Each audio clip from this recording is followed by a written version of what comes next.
where's my phone? Sorry.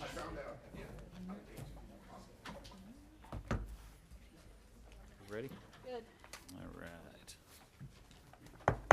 Okay, good evening, everyone. We'll go ahead and call to order the Sacramento Regional Transit District meeting for, let's see, what is the date today? June 12th, 2017. Would the clerk please call the roll to establish a quorum? Director Budge? Here. Director Hanson? Director Harris? Here. Director Hume? Here. Director Jennings? Here. Director Kennedy? Here. Director Miller is marked as being absent. Director Natoli? Here. Director Chenier? Director Cerna? Chair Morin. Here. With that, we have a quorum at 95 votes. Thank you. This meeting of the Sacramento Regional Transit District will be cablecast without interruption on Metro Cable 14, the local government affairs channel, and will be streamed live on RT's website. Tonight's meeting will air on Wednesday, June 14th at 6 p.m. and replayed on June 15th at 6 p.m. on Channel 14 and webcast at www.sacmetrocable.tv. It is also closed caption. Members of the audience wishing to address the board should fill out a speaker card located at the rear of the room and provide it to me or Adam. Please speak into the microphone and state your name for the record. We would appreciate everyone turning off their cell phones. Thank you. All right, thank you, Cindy. Would everyone please rise and join me in the Pledge of Allegiance? I pledge allegiance to the flag of the United States of America and to the republic for which it stands, one nation, under God, indivisible, with liberty and justice for all. Okay, first item, please. Public addresses the board on matters not on the agenda. Okay, I do have a couple of requests to speak. Jeffrey Tartagia. Jeffrey, good evening. After Jeffrey is Mike Barnbaum, and then Sarah Kerber.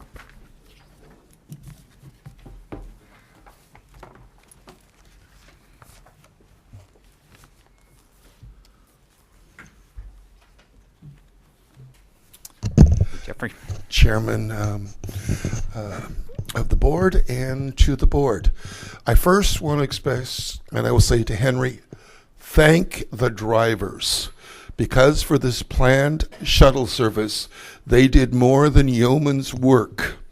There was a lot of confusion on Saturday, and there was a lot of things that RT management and staff can do way better, to which I respectfully talk about again, accessibility now, as well as communication, as well as planning. Because I will tell you, as using the shuttle system, bus shuttle, that it was not easy for accessibility in various places because the way it was laid out.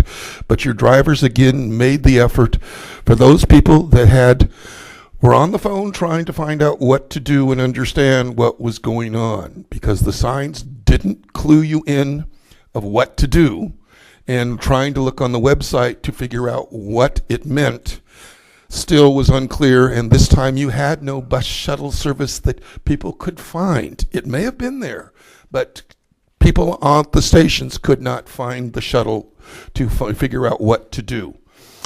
Needs better maps.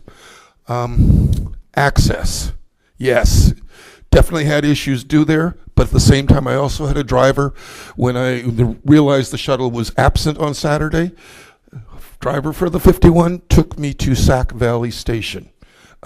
So I had that, and I appreciate and thank that.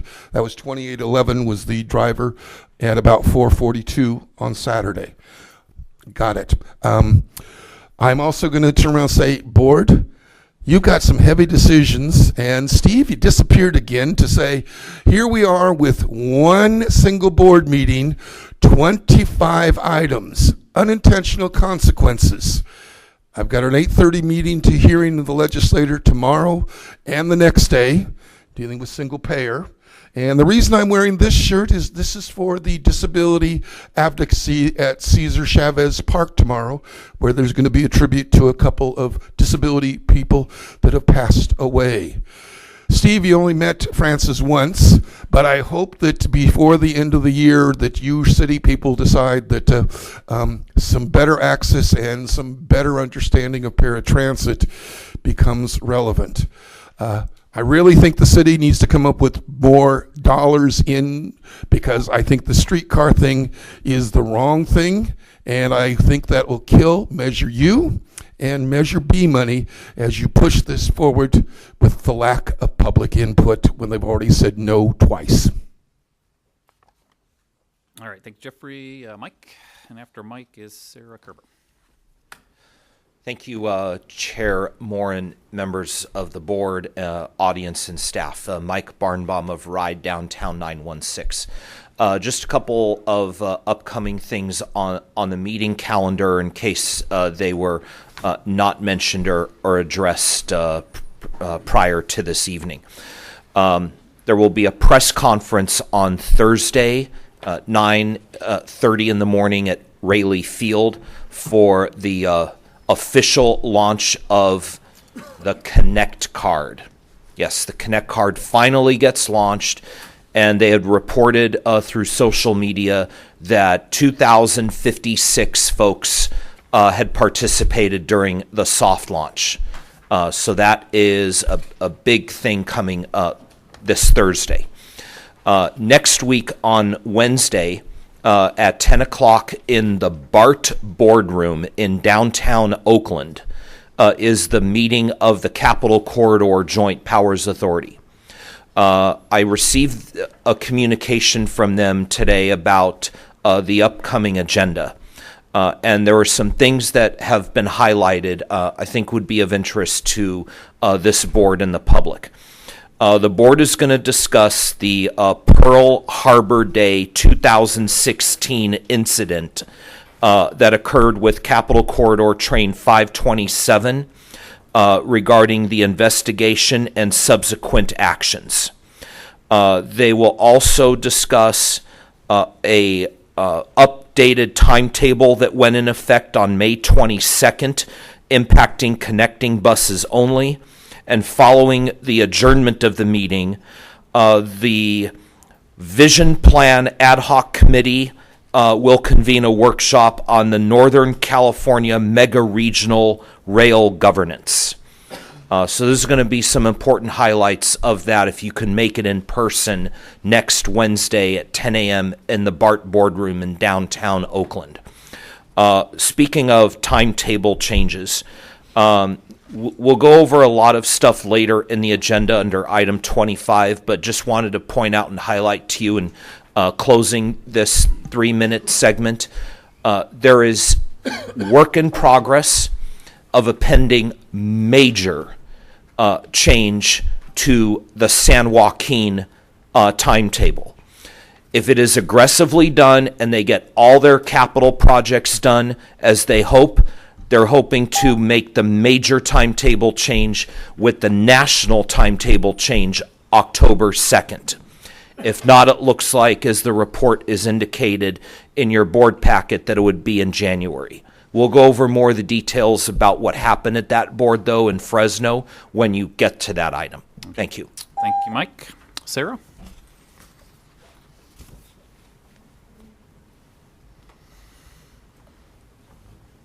Good evening, Sarah. Good evening. Hi, my name is Sarah Kerber. I'm a member of the Sacramento Transit Riders Union. There are a lot more people here than usual, so I'm a little bit nervous. I have an item tonight to discuss to you. I gave you a handout that you should have in front of you with some pictures of a bus stop. The photos show an existing bus stop on 47th Avenue and 47th Street in Supervisor Kennedy's district. This stop is on the 6-8 bus line outbound towards Florin. It's stop number 2682. The stop's located near large to medium-sized apartment complexes, a school, and a prominent church. The 68 line is the only point of access for the RT system for this neighborhood. The stop is extremely dangerous, as you can see in the photos. The 47th Avenue is a major thoroughfare and a feeder to the freeway. Cars fly along at 6 miles an hour. There's no sidewalk at this particular section. There's various garbage and uneven surfaces along the path to this stop. Just standing on the side of the road to take the photo, I felt very unsafe, let alone waiting half an hour for a bus to come and pick me up at this particular station. For users of mobility devices, the stop is completely inaccessible, and the stop requires the bus driver to deploy passengers directly onto the street or into an unsafe stop and hazardous undeveloped ditch created for drainage and water runoff. We're sure that you can see the serious safety issues that exist at the stop, and there's absolutely no aesthetic quality of the stop to make anyone choose to ride anywhere from it unless they absolutely have to. We request that the staff conduct an audit of bus stops throughout the system and provide the board and the public with a list of stops that contain similar accessibility and safety problems so that the board and the public can begin to work on solutions to make the bus stops safer and more accessible for all riders throughout the system. We also urge staff to take such safety and accessibility concerns into consideration throughout their route optimization project over the next several years. Great. Thanks, Sarah, and thanks for bringing that to our attention. Okay, that concludes business from the floor. Next item is the consent calendar, items 1 through 19, noting that item 19 has been pulled from the agenda, and I believe you have speaker cards on items 7 and 12. So I will, unless there are other requests to speak or comment on items from the board, 1 through 6, 8 through 11, and 13 through 18, motion is in order there. I have a question on 11, so Okay. keep that off if you would, too. Okay, so 1 through 6, 8 through 10, and 13 through 18. Move approval. Second. Okay, moved by Director Budge, seconded by Director Hansen. All those in favor? Aye. Any opposed? Abstentions? Motion carries at 95 votes. Okay, first consent item pulled.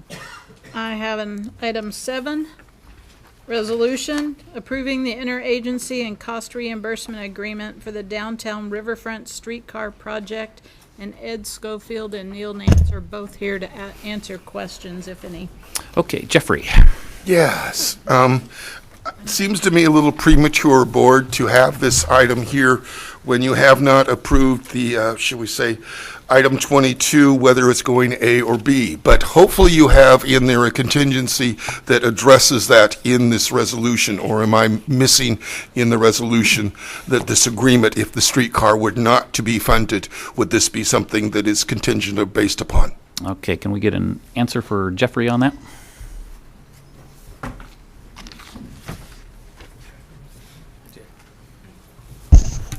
Sure, members of the board. Yes, that item is a reimbursement to RT for any design or construction work that we do. The city is providing upfront funds to support our efforts in that in this matter. Thanks. Okay, great. Okay, very good. So with that, I will move item 7 on consent. Second. Okay, seconded by Director Kennedy. All those in favor? Aye. Opposed? Abstentions? Motion carries at 95 votes. Okay. Item number 12. Actually, let's do Oop. 11. just Director make it- Natoli had a comment. So, Director Hansen? Oh, I just wanted to thank, I know Tiffany Fink is here somewhere. I don't see her. Oh, there you are, hiding back there behind Ryan Moore. We approved the paratransit agreement tonight, and it's a big step towards collaboration. I just wanted to thank Tiffany for the work, and for Henry and his team for collaborating with paratransit on the new agreement. Great, thanks. Thanks, Steve. So, so item 11, please. Item number 11, delegate authority to the general manager CEO to execute work order number 1 to the contract for general engineering support services 2017 with Mark Thomas and Company, Inc. for design services to relocation traction power substation A1 and A055 RC. Craig Norman, I believe, is here, and also Neil Nance to Okay. answer your questions. Director Natoli. Thank you, Mr. Chair. I guess the question I have is that, was this something that could have been reasonably foreseen? I mean, this traction power station and signal delay control cabinet hasn't been in there all that long, and this is, estimated $4 to $5 million expenditure to move that. And obviously, SMUD, being the holder of the easement, has the ability to terminate that, and is, I guess, offered to contribute a small amount to the actual relocation. We're going to spend everything that SMUD's offered plus just on the consulting contract that's embodied in this support services that we're going through. And so I guess I'm curious is that why we done different in locating this initially, because this is a big chunk. And then my second part of the question is relates to an item that's later on the agenda. Could the Prop 1A funds be used for, because you've identified another source of the congestion relief monies that apparently we're seeking from the commission, so maybe that's the source. But those are pretty flexible dollars, if I recall correctly, too. So I'd like some explanation behind the dollars that are being used and whether we could have reasonably foreseen this activity that, less than 10 years later, we're having to relocate this entirety of this package. To answer your question, first of all, about whether this could have been foreseen, originally when they put the substation there, it was possible that during the rail yards improvement that it would be relocated based on how the final configuration was. And originally the property was owned by UPRR. Recently, SMUD procured that property, and they are designing a new substation there, which we did not ever anticipate. And part of the easement agreement is that SMUD, as a property owner, has the ability to terminate that easement and then reestablish another easement with us that's a perpetual easement. So it was never in our plan that first of all, that UPRR would sell the property, and secondly, that SMUD would purchase it for a new substation and require us to move it for that new substation. So we thought the rail yard, it was pretty certain that the railroad was going to own this. It wasn't contemplated as a part of either rail yard development or adjacent development that this might, again, we Not to our knowledge at that point. If I could just correct Craig on that point, it was actually contemplated that UP would be transferring the property to, at that point, I believe it was Millennia, was going to be the rail yards developer in 2005. Okay. And that it might be developed, not envisioned as a substation, but envisioned as part of the overall rail yards development. Unfortunately, we don't have the negotiation history of how the $250,000 limitation on the relocation contribution was added to the easement agreement. Yeah, it just seems to me that's a lot to bear for this district, ever how we find a way to fund it. That installation's what? It's not even 10 years old, is it? It was installed in 2005, so. That's what it's in the easement was accepted. Well, we didn't do all that construction downtown. The final, yeah, it's a little over 10 years old. Okay, so let me then, I appreciate the explanation. So the funding that's being sought, could that, from the traffic congestion relief program, could that be used for other things in the system? I'll answer that one, David. Sure. Or is it just solely for this particular? We would have to bring it to the CTC staff and discuss with them and run it past them to see if we can utilize it for some other purposes. So there might be some flexibility there. And for what? What sort of limitations is on that money relative to?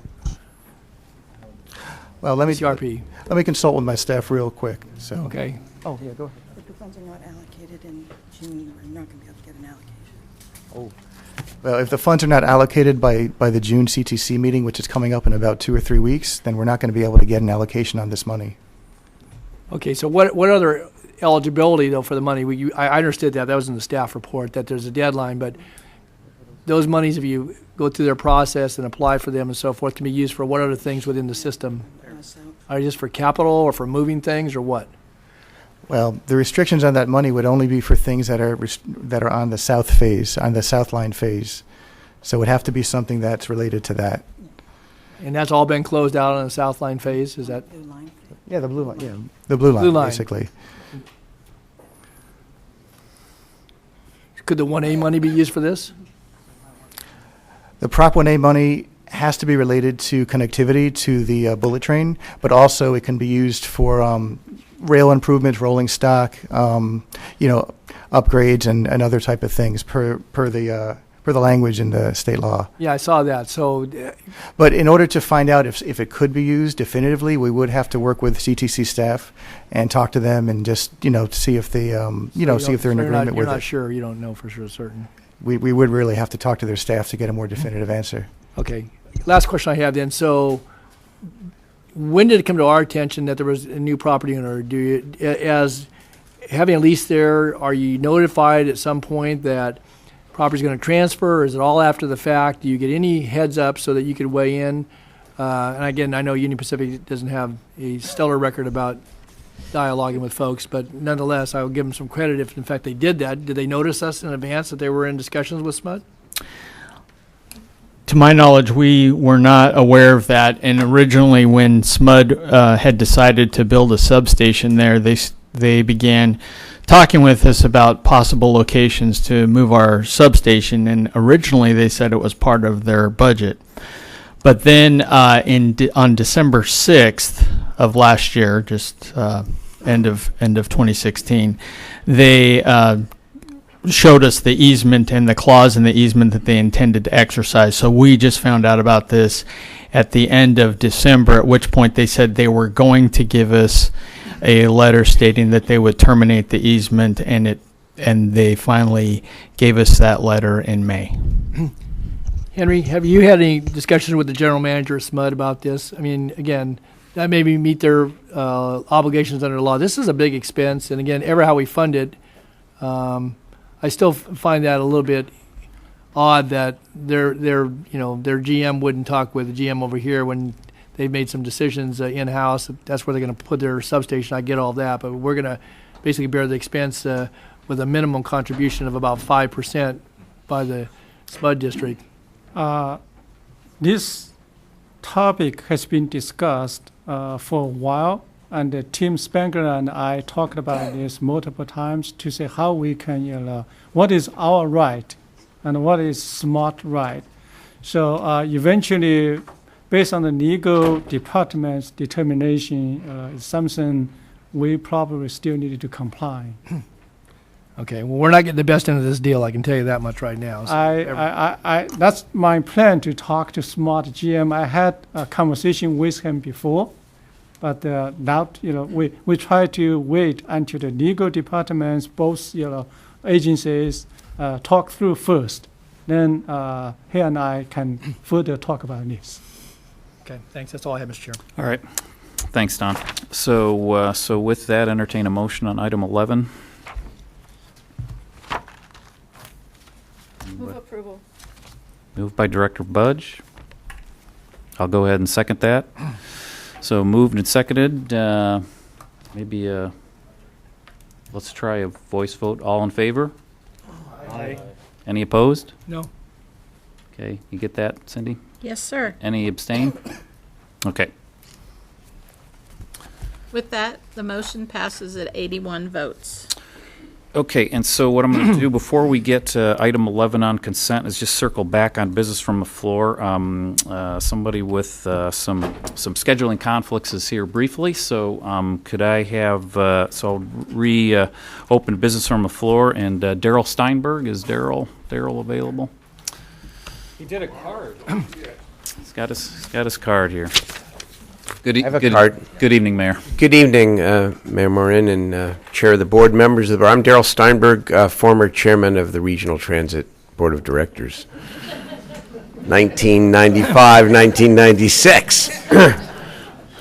I have not, I haven't been, had the privilege of being before you in a long time, and I know you have a very busy calendar. I thank you for the invitation. I just wanted to come and express my strong opinion and urging as mayor of Sacramento that the board approve the $25 million tonight for the streetcar project.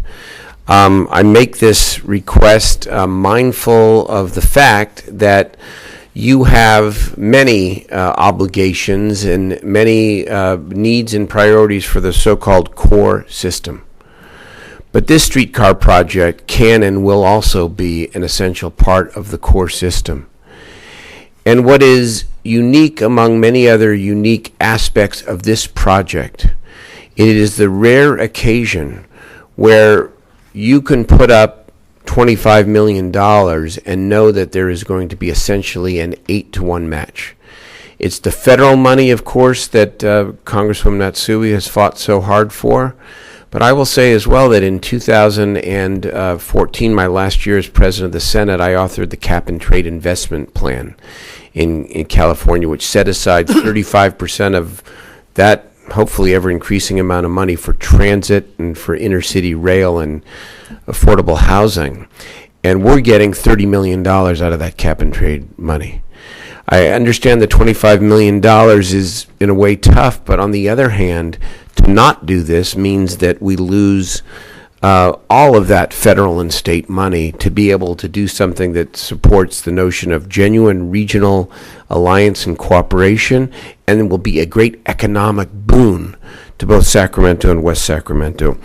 I want to say as well, and then I'll conclude, that the city of Sacramento and I personally am committed to doing all we can to fund and find the funding for the project costs of the Sacramento Valley Station Loop, and that I am committed to working with RT to find a location for the future storage track. And as mayor, when it came last time to Measure B, before I was even mayor, I stepped up to try to help that campaign. We came just short. And I'm all in when it comes to increasing the resources for regional transit in any and every way, so that it's not the streetcar versus the core system. This city, this region ought to have it all. And I urge your aye vote, and we'll stand behind your decision even either way. But if you vote for it, I'll stand behind you in solidarity and support, even against some of the concerns and criticisms by others. All right. Thank you. Thank you, Daryl. And so what I would do is just thank everyone for allowing Daryl to kind of step in. Thank you for getting me out of order. Okay. Nope, that's okay. Okay. It's, and we'll be getting to this item 22 relatively quickly here. So.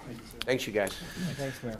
Okay, so back to item 12 on consent. Madam Clerk. Item number 12, resolution delegating authority to the general manager, CEO, to release a request for proposals and award a contract for Phase 1 of Regional Transit's route optimization study. And Laura Ham is here to answer any questions. Okay, thank you. And we do have a number of requests to speak on this item. So Sarah Kerber, and after Sarah is Helen O'Connell. And after Helen is Jeffrey Tardigia. Good evening again, Sarah. Good evening. Sarah Kerber with the Sacramento Transit Riders Union, SAC-TRU. The Transit Riders of Sacramento have expressed concerns about using outside consultants to perform the system redesign instead of using the excellent planners that are already on staff at RT. These planners have a detailed understanding of how our transit system and community has changed over the past several decades.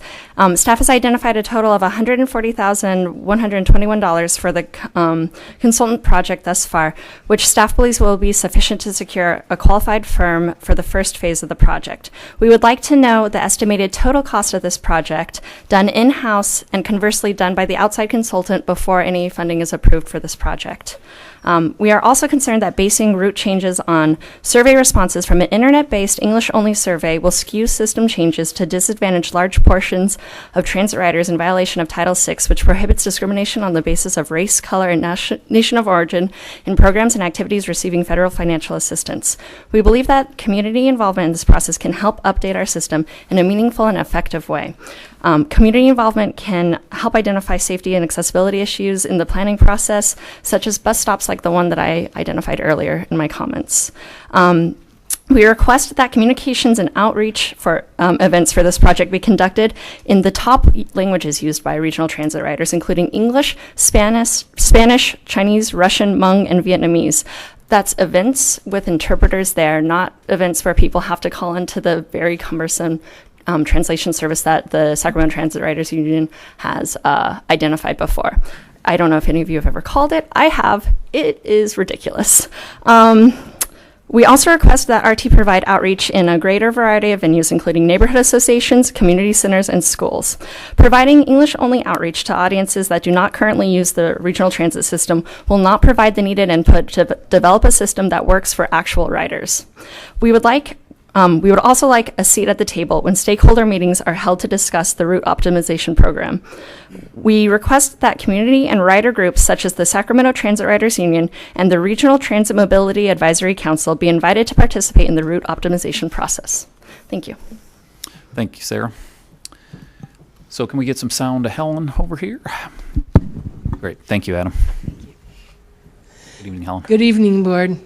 My name is Helen O'Connell, and I'm really concerned about the route optimization program getting done outside of RT. If we can do it inside for less money, that would make sense. People that live here and work here know what they need better than an outside firm. I'm also reiterating what Sarah said on the letter about the stakeholders being kept in the loop, because without the stakeholders that need to know about this route optimization program, you might miss a lot of good information that they might have that that's not available to you in any other form. Thank you very much. Thanks, Helen. Jeffrey? Well, as you can see, I'm up here because last November I put a request in to have, like when I took Henry on a ride-along on Route 30 before the route changed, in wanting other things to deal with this system optimization. So I hate to see that we keep spending consulting money and spending dollars when it appears that, you don't know what your system has to offer. And it seems like communication, because I do not know which groups have been contacted, would love to see that list of who has been contacted for this system optimization, but can tell you, I know if you talk to Mike Baum here, he'll tell you about, what Pride is going to be redoing related to McClellan, telling about what's going on with the Country Club Center. There is a number of other locations that need to have more input. And I question, like dealing with Florin Avenue, where is a transit center of buses. Again, you go out to consultants to get it. Where are they getting that information? The records? And yet it seems that you don't even know right now in producing what changes are going on and what bus stops are not being utilized. As you saw earlier demonstrated, people have concerns, and I don't think this is the best way of RT to spend the money. Board, you seem to always like to hire consultants. I think you've got one that's gotten paid more money than we pay the 24-hour general manager right now. Is that the best use of your dollars? It seems like you've got pilot projects and the reports back I have never seen. I wonder, you say you got good results from such and such, but no written results about this. So please, before you approve dollars like this, I'm hoping that you know exactly what the other stages are, just like I asked you about the Connect card, to see how many years ago to what you are about to get, and the contract you agreed to earlier in the consent docket, what are you getting for it and why?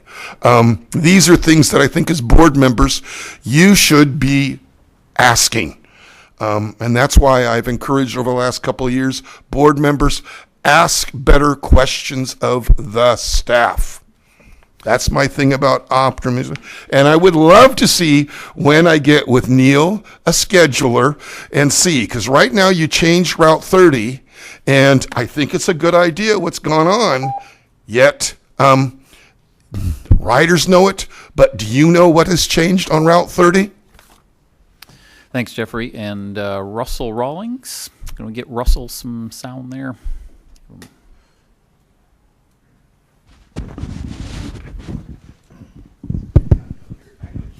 Good evening, Russell.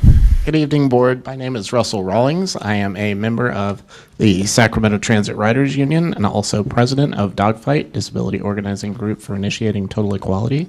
And I'm very concerned, I've waited more than a decade for a good route optimization study. And it's a little disturbing that we have to start off with criticism before we even get started, because the first thing that appears to have happened is that a giant pinata of money that RT usually is swinging around and throwing out money again. I think there's a lot of knowledge that's internal to RT that should lead the process. We should be seeing what's going on inside before we worry about dragging somebody in from the outside. I know that $140,000 and change seems like a lot of money, but that could easily be soaked up from an outside entity just trying to figure out what's going on internally inside RT. So I would just parrot everything's been said before, but there's a lot of knowledge here. Staff is very knowledgeable, and I believe that they should be the ones leading this discussion. Thank you. Thanks, Russell. And I'm going to ask Laura to come up and just address the contract issue here and where we are in the early phases of this. Good evening. So the total budget right now is $200,000, and we estimate that the cost of the project will be around that mark. When we've benchmarked against other transit agencies, they've spent between $200,000 and $600,000 for a project of this nature, where you're doing a total comprehensive operational analysis. Some projects are upwards of $2 million, which is the number we mentioned to you back at the Strategic Vision Workshop. And that total budget would include any capital improvements that would need to be made with route restructuring, moving routes to different streets, creating new stops, creating stops that are fully accessible and compliant with current code. So with a project of this size, it's pretty standard industry practice that you bring in some outside support for some key tasks, including the data analysis that would need to take place, assistance with setting up community workshops. I do appreciate the very kind words about our internal staff. Our staff is very talented and is very involved in scoping the project to date and will be involved as we move forward. One of the first tasks is actually spending some time talking to our frontline employees, our operators and supervisors, and gathering information as a part of that effort. So I'd be happy to answer any other questions. Director Kennedy? Yes, thank you. Actually, Henry, you and I have spoken about this, and particularly about the outreach component. And you had assured me that regardless of, even though it will cost more money, that we will have the availability of all of the languages that were mentioned. Is that right? Yes, Vice Chairman. Actually, I just want to add some comment here. I'm really happy to hear what Public just said, because they actually gave strong confidence in internal staff. I want to assure you guys, first, internal staff will need this project. The consultant is really just to support. And there's no way the consultant will need this, consultant just support this. That's first. Secondly, we want to use the consultant as the best practices, because they can bring what's going on in other part of the countries, and they did this for other agencies, and we just want to get the best from them. But again, no matter it's consultant or internal staff, they are going to listen to the community intensively, carefully, diligently. They will. We are going to have the bottom-up community engagement strategy. So we're going to listen to you guys, listen to the community first. Again, appreciate those comments. It's a great comment, and really appreciate your confidence in the internal staff. I did just want to add, too, that the online survey that we did does not take the place of any of the outreach that we'll do for route optimization. My next comment, and when we do the outreach and we have the workshops, you're going to contact the people who have, you're going to contact Absolutely. We've already been in touch with the Transit Riders Union, and our RT's Mobility Advisory Council will be heavily involved as well. Thank you. Mm-hmm. We're going to have at least 6 different languages translations, but the online survey actually was for another purpose. Okay, great. Director Hume? Thank you, Chair. First of all, I want to thank the folks that commented on this item and the fact that they're sort of watching how we go about this process. But I would have to respectfully disagree with the idea of the spending of the money for the consultant, because I think that some things, shoes are a perfect example. If you spend a little more on them, you're going to get a longer shelf life out of them. And I think that this is such a hefty undertaking for the future of RT that we should want to do it right. And to have those outside consultants, and I certainly echo the confidence in the internal staff and the job that they're doing. But you know, fresh set of eyes every now and then, you see something that may just be white noise to somebody who sees it every day and can look at it differently. And so I would say that to have somebody who doesn't have any kind of particular prejudice, and I don't mean that in a negative connotation, but or particular affinity may be a better word, for certain neighborhoods, and are simply looking at the data. Where do people ride? How do they run? And what's the most efficient possible route?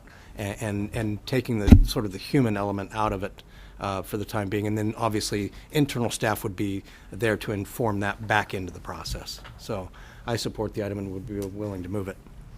Okay. Any other comments? Motion by Director Hume, and was there a second? Second by Director Chenier. All those in favor? Aye. Any opposed? Abstentions? Motion carries at 95 votes. Right, finally, left consent. General Manager's Report, item number 20. All right. Good evening, Mr. Chairman, members of the board, and the public. First, I want to update our Transit Means Business Launching and New Transit Agents Press Conference. As an effort to keep the momentum going, we had two significant events last week. First, last Wednesday, we had a very successful state-of-art-like event we called Transit Means Business, hosted by the Metro Chamber. We reached sponsorship goal of 60,000 more than a month early, unlike before, we did not reach the sponsorship goal. And more than 450 people attended the event. Based on the criteria of attractiveness, formula, and content, Metro Chamber and the people preliminarily rated the event as one of the best events. It's not official yet. I want to specifically thank all parties who made this possible, especially Metro Chamber, RT Marketing and Communication Team, and Ms. Wendy Hoyt, RT's Executive Consultant for Community Relations. Secondly, last Friday, we had a very exciting press conference regarding three major operational and security enhancements.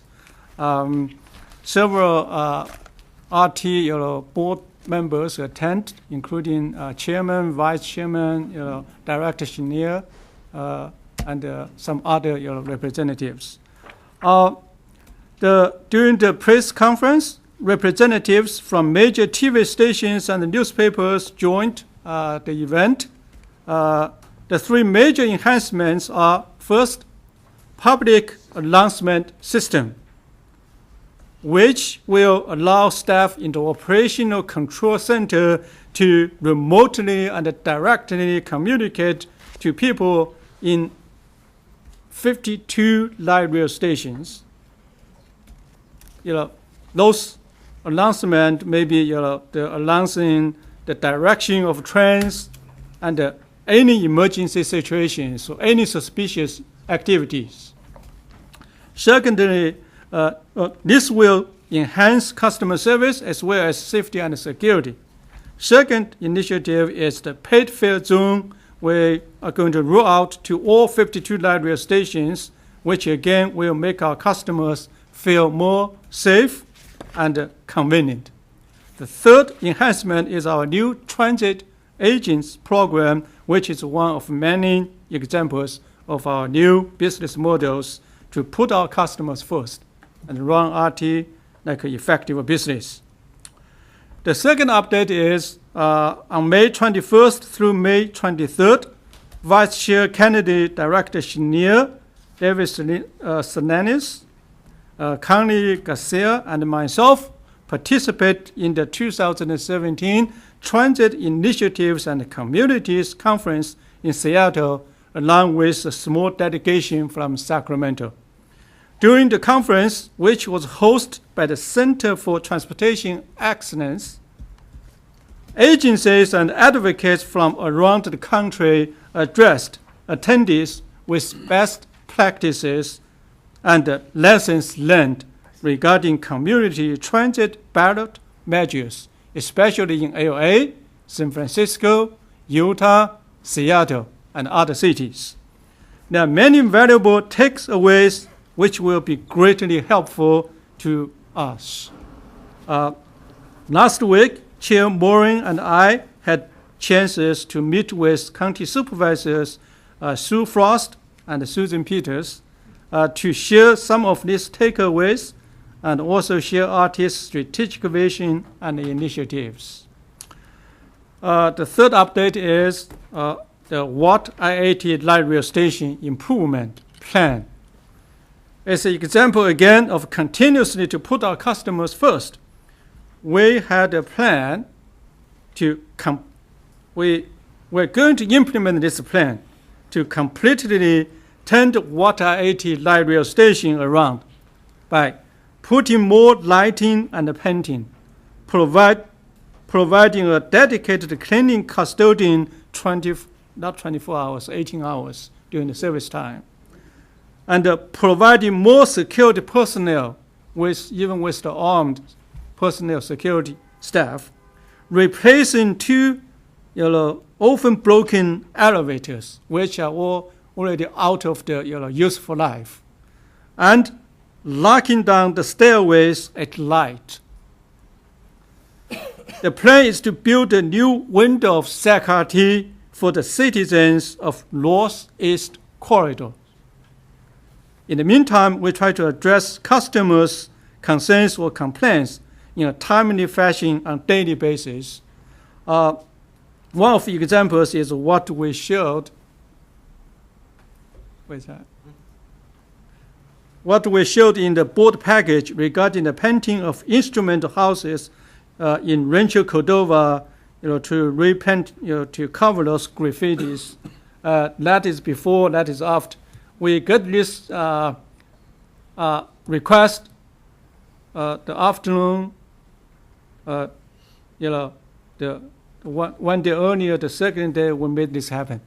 But we normally address customer concerns on a daily basis within 2 hours, such as cleaning some bus stops, whatever. But this is just some extreme case, 24-hour stuff. If we can get this done, we get this done. Another customer service enhancement project is SACRT. Is going to install shelters on mid-high platform on light rail stations. The project will provide people with disabilities better service or amenities and increased incentive to use public transportation by providing enhanced accessibility features. The mid-high shelter project involves installation of shelters over each of the two mid-high platforms on 29th Street Station, University 65th Street Station, and the Marconi Arcade stations. Right now, the 3 stations. The mid-high shelter project funds are fully allocated in our budget. Next, I would like to introduce ARTIS's new Director of Planning, James Boyd. James, can you stand up? James comes to us from the state of Alaska, which he was most recently the chief of statewide planning. He has worked his way up through various transportation planning positions for the state of Alaska. He has a master's degree in urban and regional planning from Florida State University and a bachelor's in international affairs. And we are pleased to welcome James aboard, as our board has just delegated authority to us for the release of a request for proposal on a route optimization study tonight. Phase 1 of the project is expected to take approximately 1 year. This is actually, even not the beginning, is prior to the beginning of this project. And, we hope takes 1 year, then, begin with a notice to proceed in September 2017 and ending with a final service change recommendations to board after intensive community bottom-up engagement, community engagement. So welcome, James. And because of today, the time is essence, so I'm not going to ask you to speak. Okay, yes. Lastly, but not least, I want to commend a wonderful job our budget team has been doing for developing our fiscal year 18 budget. A whole bunch of the budget people there. Can you guys come in? The team, led by Brent Berlinger and David Goldman, along with senior professional Nadia Mokov, Judy Wang, Maureen Ren, Joe Pagliaroli, and others, they have effectively worked with agency-wide staff and external funding agencies to develop a prudent and responsible budget, which has saved RT close to $9 million without service impact, without fair change, and actually with some several service enhancements, like I just mentioned, the mini-high platform modifications and the water IAT light station improvements and a whole bunch of other stuff. So thank you guys for the professionalism and dedication. Chairman, this concludes my GM report. Okay, I very would love good. to answer any questions. Thank you, Henry, and welcome to Regional Transit, James. And Director Chenier, do you have a... Thank you. Just a couple of points really quickly, and also welcome, James. So two things. One is I just want to thank Henry. We've done this many times, but it's really a pleasure to be able to come here for these meetings. And we never fail to come here where the organization is not moving forward in multiple ways. And I know that's a tribute to you and to your whole executive team and all of the staff that's doing it. So I don't think we can let that go unsaid. It's really a pleasure, and I know the budget is looking healthier. We have a long way to go, but appreciate all of the work. The second thing is I just wanted to kind of comment and reiterate on one of the pieces from your first point around the transit riders. I think this is a really important piece, and it's something that we've had a lot of discussion about. Bringing these transit agents in-house is the right long-term move for the organization. As we think about stability, as we think about the safety of our customers, having well-trained individuals whose customer service ideas are first and foremost in their minds is critical. And I want to do a shout out to Ralph Niz from ATU. Ralph has been terrific since we started a couple of years ago, really working on RT and turning it around. Ralph has been instrumental in negotiating with the organization and in understanding the long-term goals here, not just short-term, to be able to work with us to be able to make these changes. And I think having these transit agents in-house is going to benefit our ridership.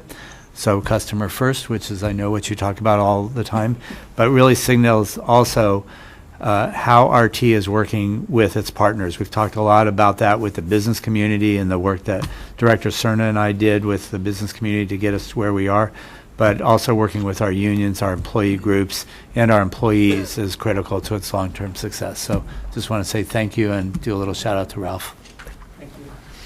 Thanks, well said, Jay. Any other comments on the General Manager's report? So I do have a couple of requests to speak on this. Mike Barnbaum, Mike, and then after Mike is Jeffrey Tardigia. Yes. Thank you, Chair Moore and members.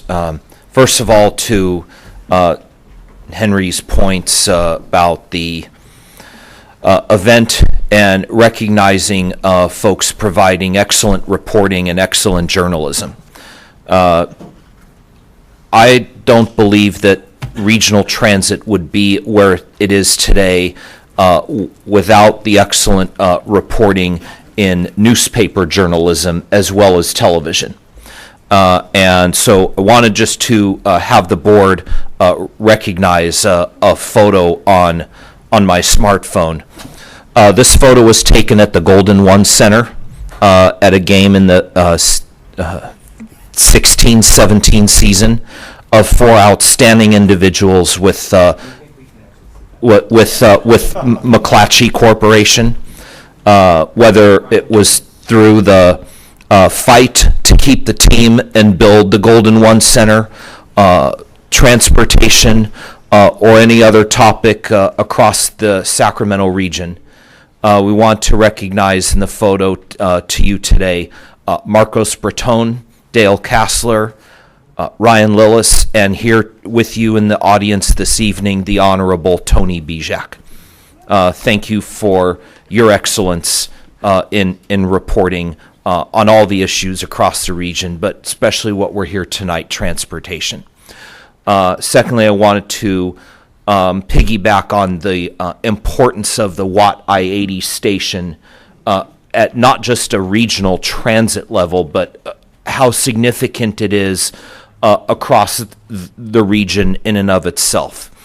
The Watt I-80 station has probably more options of one-seat rides to college than most any other station in the region.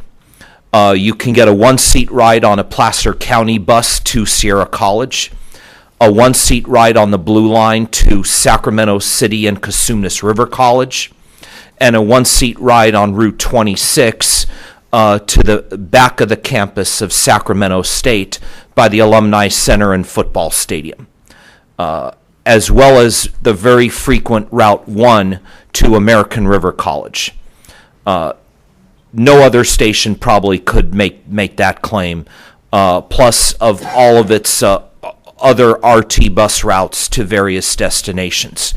In conclusion, when we get to the budget item provided by tonight's budget team, you'll have an attachment in your packet, I've been informed, of customer first, simple solutions to improve the RT bus and rail network, and we'll dive into that under the budget item. Great. Thank you. Thanks, Mike. Jeffrey?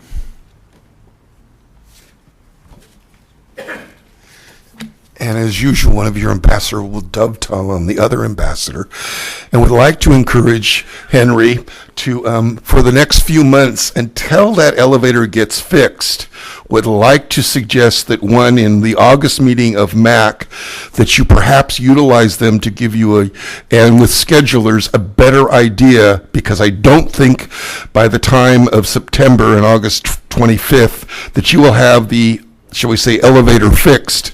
So would like to see a monthly report about what the progress is and when it's likely to be fixed. What a suggestion would be is, first off, is that you coordinate a little bit of a shuttle service for at least the first 2 or 3 weeks to run from that I-80 location directly to American River, because of the fact that you have so many buses coming in on the east side that one bus is not going to be capable for shuttle service. Also, that it would be helpful to know what the scheduling, and again, I suggest ask the MAC service when their August meeting to be put on their agenda about maybe some better suggestions of timing on the schedules for that, because of that elevator issue.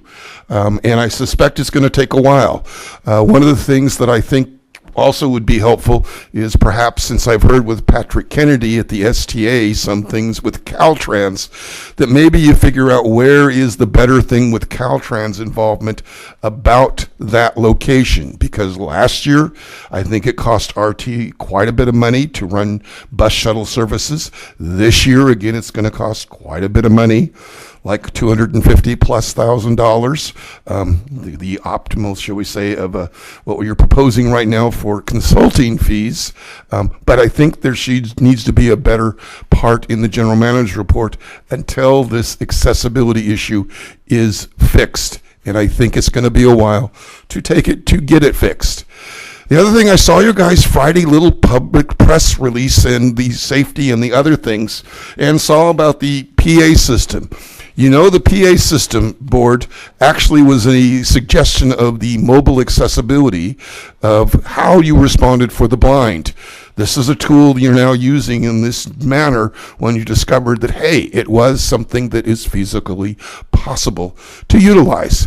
There are other things that really suggest that maybe this board needs to see what the MAC reports offer you in the way of research, because things have not been implemented that the MAC has offered you and done work on. Thanks, Jeffrey. All right, that concludes General Manager report. Next item, please. Item number 21, resolution, repealing resolution number 0510-0176 and restating criteria for the sale of property naming and corporate sponsorships naming rights presented by Deborah Salinas. Good evening, Deborah. Good evening, Chair Moran and members of the RT Board. Tonight I'm bringing back to you a revised criteria naming rights that was originally proposed on May 8th. That includes all of your comments. And I, along with Miles Gallagher and Ross Kennerly from the Superlative Group, are here tonight to answer any additional questions you might have. All right, thanks for that lengthy report there, Deborah.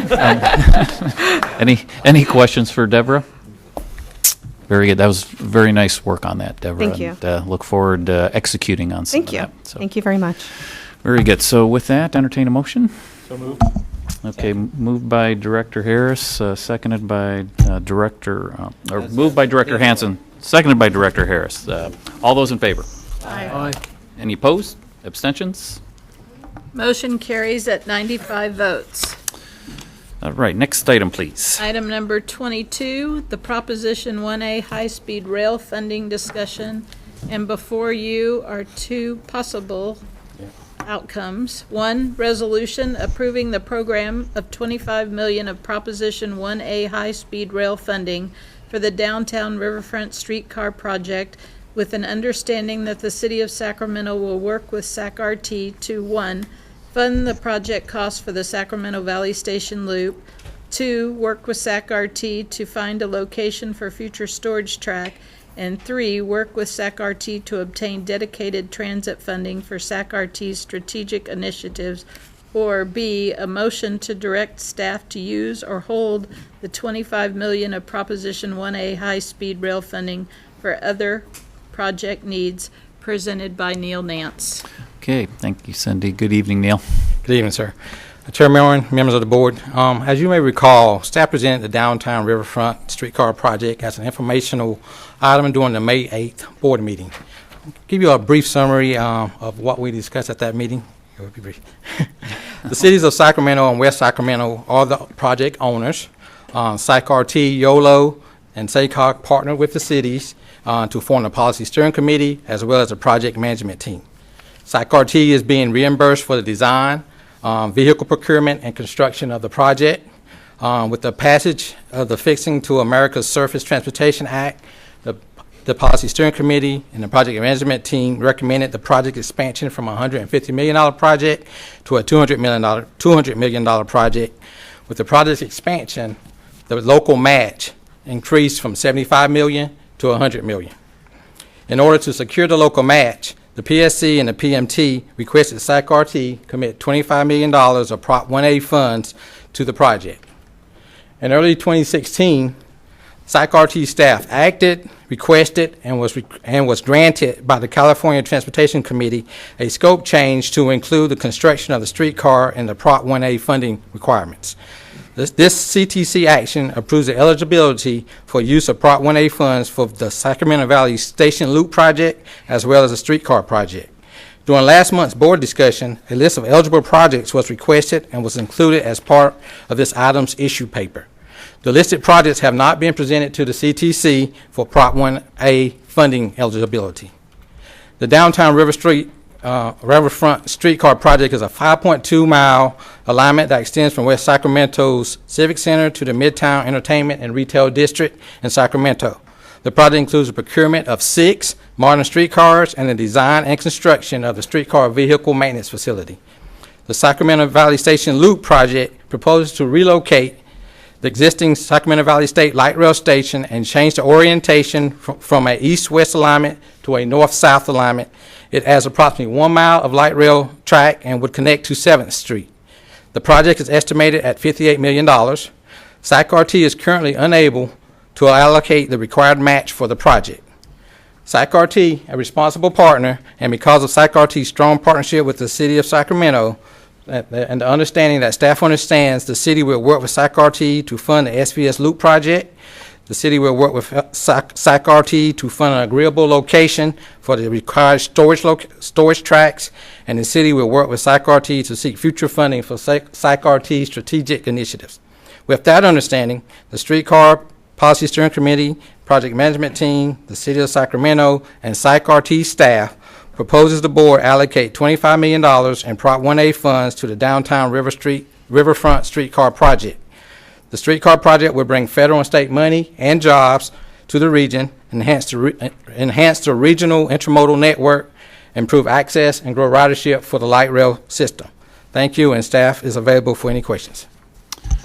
All right, thank you, Neil. So I do have, probably a dozen or so requests to speak on this item. So any questions of Neil before I get to the public? Director Kennedy. Yeah, less so a question, Neil, but I just want to make a point of clarification so everybody is aware, and it's not misleading in our report at all, that as of today, that the county has not actually committed the $3 million. Correct. Yes, sir. Okay. Thank you, Patrick. Let's see. So yes. Neil, if a project is submitted to the CTC, how long does it take to go through the approval process? That's a good question. I asked David to answer that question for me. Dave? The expert from Well, I was going to ask David to answer that question. Looks like we're pulling out the expert from the hallway there. Hi, David Goldman. I just had to confer with the grants manager, Maureen Ring, who was honored before by Henry. About 3 months. Okay, thank you. Great. Any other questions before I get to, okay, so public comment here. So again, got about a dozen or so speaker request cards. We'll start out with Dan Allison. Dan. Following Dan will be Craig Powell, and following Craig will be Russell Rawlings. Good evening, board members. Dan Allison. I'm speaking for myself this evening.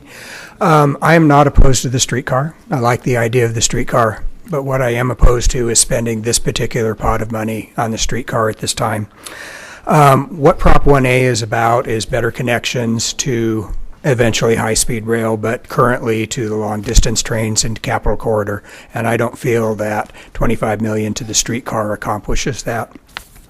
I was in Denver last year, and Denver has a direct across platform transfer from long-distance trains to their light rail system. It's the best I've seen, but other cities have pretty good connections. We don't. We need a better connection, and in order to get a better connection, we need to spend money on it.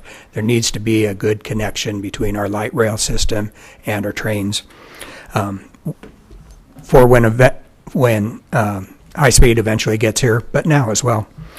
I realize that there's not enough money to complete the SVS Loop project, but not spending the money on starting on the SVS Loop project for an eventual hope of additional funding, working with the city, doesn't make sense to me. The money is available now. It should be spent on SVS Loop. We need low-floor rail cars to go to the station. People who are traveling, hauling luggage, hauling bicycles, can't use our existing light rail fleet. The steep stairs just do not work for people. The service hours and the frequency at the station are also not good. They need to be improved. We could really do a good job. When I was in Denver, 25% of the people debarking from the California Zephyr walked directly to their light rail and got on it. 25%. What could we do with that? The streetcar is not a good solution for regional connectivity. It's meant to be a low-speed pedestrian accelerator and a development supporter, and those are good things. But that doesn't get people to the station in an efficient manner. Someone doesn't want to spend 30 minutes on the streetcar to then take a 3-hour trip to Southern California. It doesn't make sense. Thank you. Thanks, Dan. Thank you, Dan. Craig Powell. Following Craig is Russell Rawlings. Good evening, Mr. Chairman. It's good to be here. I'm Craig Powell. I'm the president of ION Sacramento. I'm also vice president of the Sacramento Taxpayers Association, and I chaired the campaign that led to the defeat of Measure B in November. You've received a press release, I believe, that we issued out, citing a whole slew of reasons why it's a terribly poor idea for the RT board to take precious capital funds when you have a whole roster of critical needs for the light rail system, and to instead pour that money into the streetcar system. Frankly, I appreciate the mayor coming down, but the mayor was sold a bill of goods on this. First of all, this is not an economic driver. The Federal Transit Authority itself, the main funder, has done a study and found that there's absolutely no evidence to support the argument that this is an economic stimulant or a trigger to development. This will benefit primarily one politically connected developer in West Sacramento, and he may get a little bump in rents, a little bump in his condo prices. But let's think about it. On the West Sacramento side, from the get-go, they'll have 30-minute headways. And then there's the whole question of the operating deficits. The staff originally projected a $2 million annual loss for the system. Then that was moved to $3 million. Now it's $5.1 million. Our professor, Greg Thompson, who is a nationally recognized expert on transit, has projected that that loss will be between $6 and $8 million. Now, why is that important? It's important because if this is running chronic deficits, it's going to fall to RT to make up for it. And you can either fund it through your general fund, or you can slash services, which is going to make headways even longer and longer. Instead of getting 30-minute headways in West Sac, you'll have an hour. Instead of 15 in Sacramento, you'll have 30 minutes. And no one is going to take a streetcar to go 5 blocks and wait a half hour for it. We also have Howard Jarvis Taxpayer Association has given you a letter that states that the election that is currently pending among property owners in downtown and midtown under Mello-Roos is illegal, that it doesn't comply with Mello-Roos, and that if it was approved, would be legally struck down. So that's $2 million of support for this that is in grave legal peril, and we know that Howard Jarvis has an excellent track record in succeeding in following through on legal claims. Fundamentally, we have a choice, this board. A few years ago, not that long ago, this board made a terrible decision in spending $43 million on the Green Line to Township 9, sold as an economic development measure. Well, Township 9 declared bankruptcy last week. How did that work out? And I suggest that this is the exact same white elephant idea. RT's not in the business of stimulating economic development by tying up funds with a particular developer, or to benefit primarily a developer. It needs to think of the system as a whole. The non-Sacramento City Council members of this board need to think of what's going to benefit your constituents. And a short circular streetcar in a very small area of one jurisdiction doesn't serve the jurisdictions or constituents of Rancho Cordova or Elk Grove or Citrus Heights or Folsom.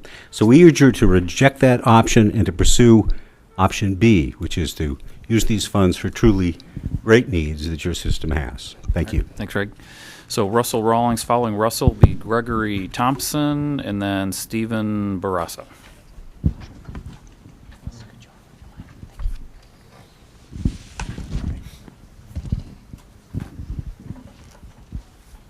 Good evening, Russell. Good evening again, board. My name's Russell Rawlings, and I ran for mayor once. As many of you know, transportation is what gets me around. I rely on it very heavily. So just like Dan Ellison said, I'm not against the idea of more transit, but this is the wrong thing right now. In a time when we are assessing the entire system, to throw something in that is completely foreign to it, to upset all of these things, to move light rail stations off of a well-trafficked thoroughfare that has just experienced some revival, makes absolutely no sense whatsoever. It just doesn't make sense. We appreciate, though, I'm going to start off with a little bit of kudos. We appreciate the work that staff did on the request that I had, which was to find out what other projects are eligible. And I know that the board has been presented with a list, and it's pretty long and a little difficult to get through in 4 days. So I wouldn't fault any of you if you haven't had a chance to review it all yet. I don't want to oppose transit. I really don't. I don't want to, I think I saw a quote that I really liked earlier today. I don't want to resist, I want to build. And I think in these times, it's really important to understand that there are a lot of, there's a lot of opposition out right now. But really this, changing maybe gears for a moment is really about building for the future, making sure that the whole system stays whole. For example, making sure that those light rail vehicles that are aging, that are difficult to maintain, are replaced at an earlier time might allow funding for other projects. It might be easier to apply for federal funding for something that makes more sense down the line. And in a time where federal funding is uncertain, it might be better to look at doing things internally to kind of clean up and continue this, stated goal that RT has of making sure that the system is safe and reliable. Thank you. Great. Thanks, Russell. Gregory, following Gregory is Stephen Barassa and then Dennis Newfield. Good evening, Gregory. Thank you, Mr. Chairman and members of the board. My name is Greg Thompson. I am vice chair of the EOS Transportation Committee. I want to urge you, do not divert desperately needed RT funds to the frivolous streetcar project. Vote no on agenda item 22. A no vote will improve transit service in Sacramento. A yes vote, on the other hand, will worsen it. Let me explain. RT needs every penny it can get and more to restore public confidence in the transit system. We are pleased to see that new General Manager Henry Lee and his staff are making good use of the pennies at their disposal. Enforcing fare collection and sprucing up trains and stations make riding the system more enjoyable while improving morale of the staff. Restructuring debt to reduce annual payments and renegotiating labor contracts leaves more funds for operations in the future. So these are good beginnings, and we want to see the momentum continue. This certainly is no time for you, RT's governing body, to get in the way of RT's renaissance by diverting a big chunk of RT's existing pennies, $25 million worth of them, to another organization to build a project that will undermine RT's service to those of us who use it. Others have explained how the streetcar will negatively affect users. I am concerned particularly that the operating budget for the streetcar is underfunded, even if Measure S passes. It is highly doubtful that there will be enough fare-paying passengers to bring even a small fraction of the $2 million that the budget assumes they will contribute. In addition, I calculate that the streetcar will cost $2 to $3 million more to operate each year than it is budgeted for. I fear that pressure will be put on RT to provide the extra operating funds at the expense of its existing passengers, even though everyone denies that is the case, but who else will provide it? Moving the blue line, the blue light rail line from the K Street Mall to H Street is also destructive. The move will shift the blue line directly into a traffic maelstrom that forms on 7th Street between H and J Street during some Golden 1 events. This is a serious problem for the Gold Line right now. I've been caught on trains for 15 minutes just going one block in that stretch 3 times now. And as far as I know, the city and the traffic police have been unable to solve it. It is irresponsible to send the blue line into this traffic mess as well. In addition, the streetcar will be sent there, and the city seems uninterested in solving this traffic mess, even though the mayor professes support for transit. So do your best to find additional funds for RT. Under no means give away any of RT's existing meager resources to fund a frivolous and possibly destructive streetcar. Thank you. Thanks, Gregory. Stephen, after Stephen is Dennis Newfield. Thank you, Chair and RT Board. I had the pleasure of attending the Transit Means Business luncheon. That was fantastic, being in a room of advocates for transit, and it was very inspirational. The keynote speaker, John W. Martin, the CEO from Southwestern Institute of Research, had some really promising information. Not to view transit as only transit-dependent riders, but this is the go-to feature that millennials on the move, today's workforce is looking for. They don't want to be saddled with their car. They want a city where they can ride a train, ride ride a bus, and walkable, bikeable. This is today and tomorrow's workforce. And John ended on a note saying that cities need to invest in their legacy systems first. That is where your core ridership serves your core ridership before you spend money on a shiny new train. And that's what we're facing. That is the tug of war. Do we invest in our current system or this new toy? Uncle Sam is giving out streetcars. Every city wants one. And I don't fault the city for wanting that. They're possibly giving $100 million. Right now it's $50 million. The city is contributing $7 million to this project. So they're looking at a 28-to-1 match. Quite a good deal for the city of Sacramento, and I don't blame them for being an advocate for their needs. But it's really not a good fit right now, the streetcar. We need a state-of-the-art transit system in Sacramento, the capital of California, the fifth largest economy. We need a flashy new light rail, and not just replacing some of the cars. We need to replace the entire fleet with shiny, low-profile vehicles serving the region. New stations without those big platforms. Everybody hates those things. There's no reason to move the blue line off of K Street. Those beautiful new light rail trains going down K Street are fantastic. You don't need the streetcar to do that. Our current system, buses running once an hour, key bus routes. An aging fleet, 30 years old, our light rail. Half of our light rail fleet is past its service life. This is really deplorable conditions we're facing, and we need every dollar to get this going. We have an opportunity with these Prop 1A funds. It was originally earmarked for the SVS loop remodel. If you went back to that, for example, you've got the 25. The city of Sacramento pledged some money towards that, so you already got some money on your way for that local match to get that extra 25. How much is the city planning to contribute to that project? I would like to know that. One final thought. The smartphone revolutionized communication. Who would have expected this? So we need to be forward-thinking. Autonomous shuttles. There's other alternatives to serve this West Sacramento connection. A fleet of 6 autonomous shuttles. The wow factor would be far better than going backwards to a early 20th century technology that's really kind of out of date today. Thank you. All right, thanks, Stephen. Dennis Neufeld, Jeffrey Tartagia, and then Glenda Marsh.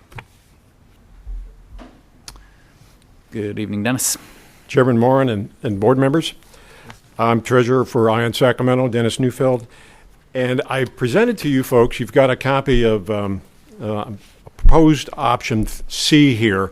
I'm a supporter of B, but if you folks are inclined to shoot for item A or option A, I'd like to have you consider there are so many things that are premature here with this item even be agended tonight.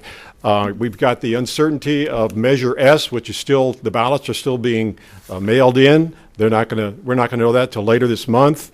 We also have, as we've heard tonight, is that the $3 million from the county is still in limbo. Also, the $50 million that we've heard with the Supplemental Appropriations Act, that $50 million, you expected 75 or maybe 100, so we're short 50 to 25 million right there. So we're looking at a lot of uncertainty, and so I think if you're really not excited about A, this is an option, and the option C is this. Table 22, return item 22 to unfinished business, including both A and B, after the following have occurred. 1, the election results and any other legal challenges to the city of Sacramento's mail ballot Measure S currently in process has been completed and certified by the applicable election officials. 2, Sacramento County's $3 million commitment has been reapproved by the county supervisors. 3, Federal Transit Administration's $50 million commitment, as approved by the Consolidated Appropriations Act of 2017, becomes a legally irrevocable allocation to the streetcar project. And 4, that the state of California's $30 million cap and trade funds has also become unconditionally committed to this project. So here's an opportunity to table this. let these events happen. Then we got the security and the confidence that the money is there. Then we can then move forward with this issue. So I think it's time to take a look at my proposed option C, if you're inclined to go with A. Thank you. Great, thanks, Dennis. Jeffrey, Tardigui, Glenda Marsh, and then Delphina Cathcart. Good evening, Jeffrey. Hello, Board.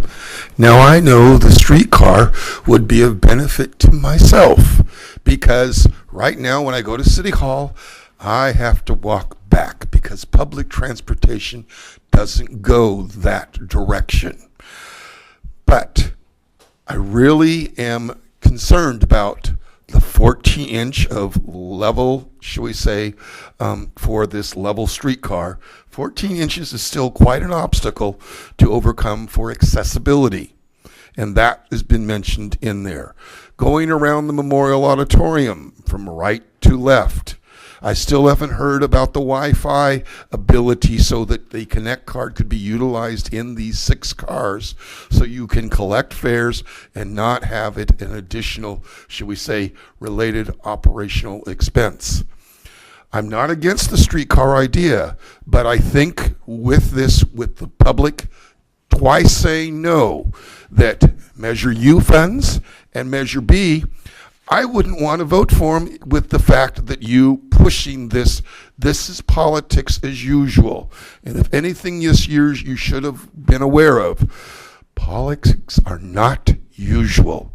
And the people are turning around telling you, don't do the usual thing.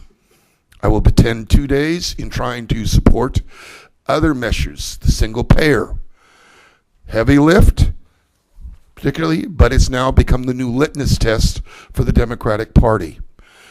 Tonight, again, you have the decisions to make to figure out, and I understand that I believe, and Steve can probably correct, is when the Streetcar Guidance Committee is next meeting. I think there's a lot of people, like many years ago when I asked when the Sacramento Transit Authority occurred. It's a long time before members here even admitted that it existed. It was like it was their own private little politics, playground and funding source. That was a shame. Here is something again that if you look in 5 years back with 20/20 hindsight, you will see what this cost you. Thanks, Jeffrey. Glenda? And after Glenda is Delphina, and then Eric Crane. I'm Glenda Marsh, and I am here representing 350 Sacramento, our local climate change advocacy organization. I've also met with several of the city council members here as a member of the Committee for Advancing Women and Girls in the city of Sacramento, and talked about actions the city can take to advance that agenda. And transportation is a key part of that agenda as well. So some of the things that really struck me here.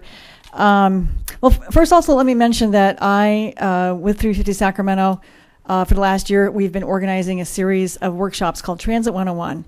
And there are many people here in the room who've participated, and it was our community collaboration to become effective, informed transit advocates and to understand the budget, the situation, the needs, et cetera, and to come up from a community perspective, come up with priorities. We've had the pleasure to meet with Henry Lee many times, many of the key staff, as we learn and go through that process called Transit 101. And a real big takeaway, and we also looked at the local ballot measures and take homes from that, and we heard directly from people from the East Bay who'd worked on successful ballot measures there. And I think a key take home from all of that work, and I think Henry Lee will probably agree, is that there's great potential for community support for a larger budget for RT to meet its priorities. But the give and take of that is that community organizations and members need to see their priorities reflected in that budget. And the streetcar, by and large, is not one of those priorities. And 350 Sacramento would advocate for option B, to use that money for other significant needs in the system. It's a subsidy, right? Anything that RT spends in its budget, on a project like this is subsidizing that project. But there are lots of other things that RT needs to do and to share those subsidies and create subsidies to provide service. Economic development, I mean, you know, there's no bigger economic driver than having a bus you can take to get to your job or school. Especially important for women and girls in our community to be able to do that and get an education for higher paying jobs and to get to those jobs. I appreciate the mayor's commitment to try to work with RT to replace these funds by expanding the budget and getting more resources to replace that $25 million. But there is no plan for that, and I think the community does not have a lot of confidence in that. I see the opportunity for real teamwork here on the part of this board to think very broadly about RT's needs and what's good for the community. And I'm hearing a commitment for bottom-up planning, for outreach to take in that input from the community. To vote for option A simply means you're ignoring that, and you're ignoring the opportunity to have very strong constructive support from the community for larger budgets from future revenues that may come into the system. So if you're going to vote for measure A or for option A, I would like to see how the city and RT and the board members are going to make up that $25 million so that other needs can be funded as well. There's got to be a deal here. The deal that I see here in option A, I don't think is a solid deal, and I would reject it. Thank you. Delphina, then Eric Crane and Mike Barnbaum.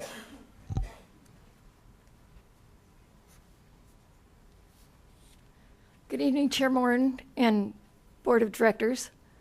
We've got an important issue here this evening, and we thank you for letting us speak about it. My name is Delphina Cathcart, and I'm speaking for Sacramento Transit Advocates and Riders, otherwise known as STAR. The purpose of Proposition 1A funding is to enhance connection between local and regional transit and the Sacramento Valley Station, both for existing Capital Corridor and long-distance trains and future high-speed rail.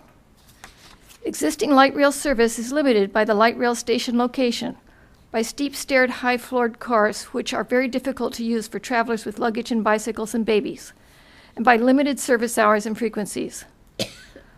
The Prop 1A fund should be used to create a better station location as part of the Sacramento Valley Station Loop project, to purchase low-floor cars that can be used by travelers, seniors, people with disability or kids, and to increase service. As many train stations, a significant portion of travelers use light rail for connections, and this can occur in Sacramento with targeted and effective expenditures. The streetcar is intended to be a pedestrian accelerator and a development tool. It isn't designed for speedy access to the train station, nor to carry luggage and bicycles. It focuses on the downtown core and not on regional service. It is therefore not the best expenditure of Prop 1A funds. STAR believes that the $25 million should be retained for other projects that better serve rail connectivity in the region. Thank you. Thank you. So Eric, followed by Mike Barnbaum, and then Sarah Foster. All right. Good evening, Chair Moran and directors. My name is Eric Crane, and I'm the policy advocate for the Downtown Sacramento Partnership. Downtown Sacramento Partnership has long prioritized improving the efficiency and safety of downtown's transportation system. We've been here before, and we've talked to you about advocating for projects and policies that will improve linkages that connect people and places in our region's core. We're here this evening to urge you to keep it up.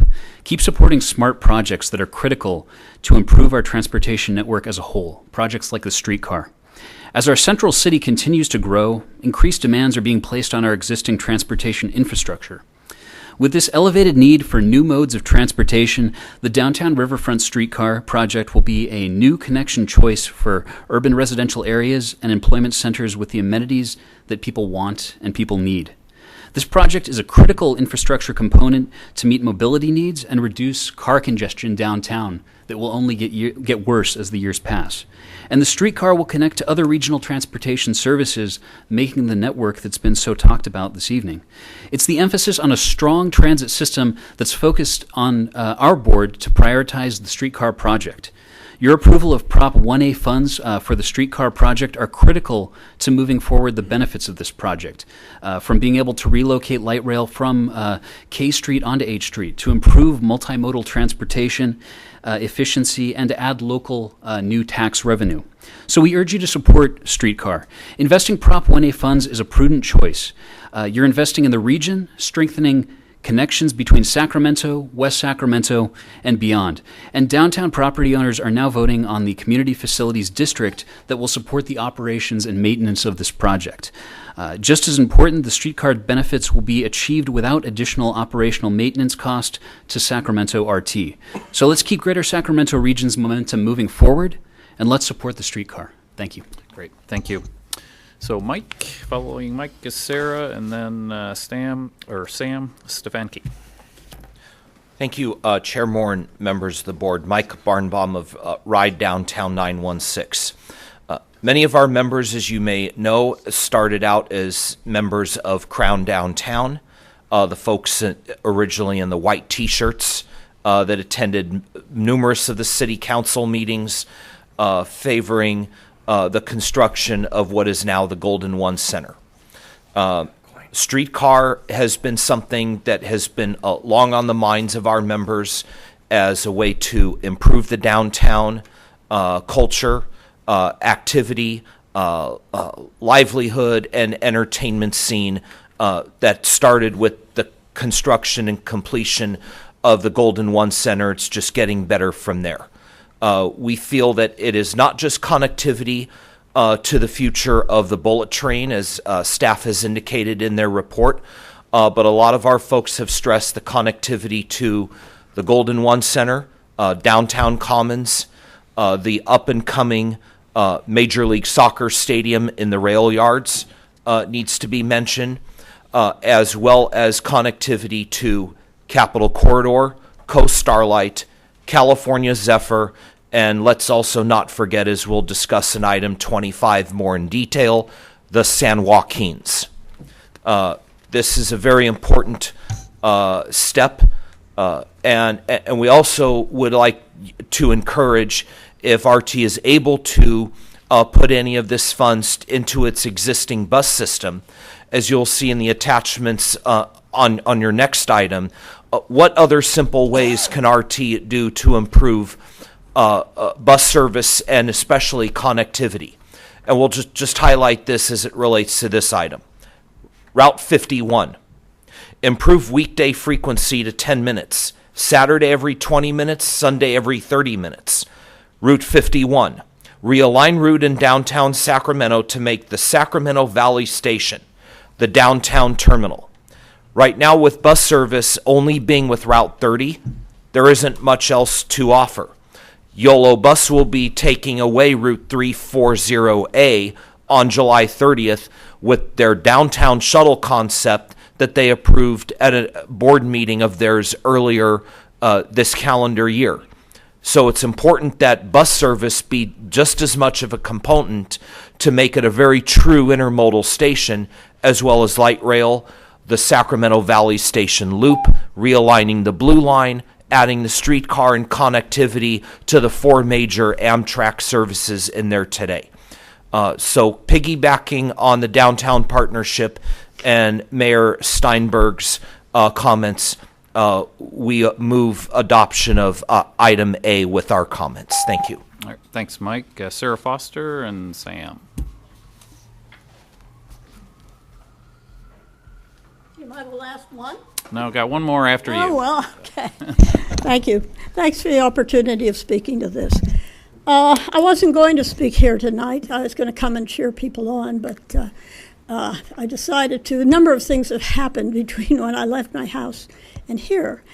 And I just want to say I'm on the light rail and the buses all the time when I'm not on a computer. This is why. I have a lifetime pass, which you don't give out anymore for seniors. They have to pay. And I wouldn't mind, except that why, you don't turn something down when you can get it. I question, if you can afford all this other stuff, why not passes for seniors? Now, the other thing is that coming here, I was late because there's been a bomb threat along the light rail. I don't know if you know that, but it was apparently a bomb threat. We're all shuttled. Now, I would like to say RT handled this wonderfully, the whole thing. I'm very complimentary of the service that is offered by the RT bus, the buses and the light rail. You could use more routes. You could use more buses, maybe smaller buses in the downtown. But basically, today they did well, and they always do. I think you've got actually a pretty good system of buses and light rail. Now, but you do need more routes. I would suggest also, let's get back to that 50-cent run that they used to have for people in the cities. You didn't have to be a senior. Anybody could ride for 50 cents. Maybe some of you remember that. It's been a number of years because they're building all these other things that are very fancy. But hey, what about transfers instead of having to pony up tons of money every time you want an all-day pass? I mean, people like to make stops along the way. I can do it, but most people can't because they've got to, unless they're rich. And so I want to point out one other thing too. Oh, paratransit. You're raising the rates on paratransit for people. Seems to me that ought to be brought down. And now, with regard to this federal money that you're getting, I'd like to remind you that every city in this country wants to have a streetcar. That's sort of the latest thing out there, is to have the streetcars. And the problem is that they aren't making money, and you have the feds deciding who's going to get the money for their streetcar. There's only one streetcar that I found in this country that actually has ridership. Now, if you're going to have ridership paying for part of this, make sure that you're going to get riders. Kansas City is getting 6,000 a day. They did what they opened. They go, wow, that beats any place. That beats Arlington. That beats any place. 6,000 a day. It's incredible. It's also free. They're losing money on that.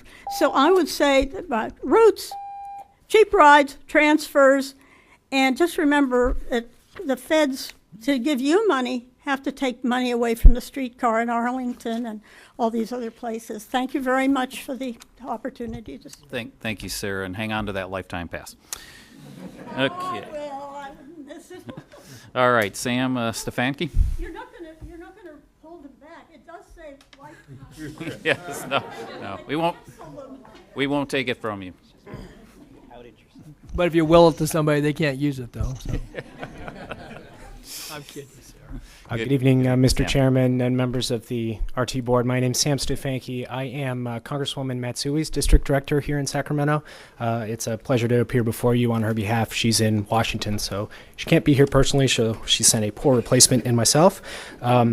Just want to begin by thanking all of you for the leadership and the partnership with the Congresswoman that you've demonstrated in concert with Henry, in concert with RT's truly superlative staff over the last few years. RT's becoming and really is a model for transit agencies around the country in terms of efficient, effective service. And I don't believe I have to tell you, but for the benefit of all the people in this room, you could not have a stronger federal partner than Congresswoman Matsui. She has been a supporter of transit from her first day in office, and she will fight for what RT needs until her last day in office, which will hopefully be a long time off.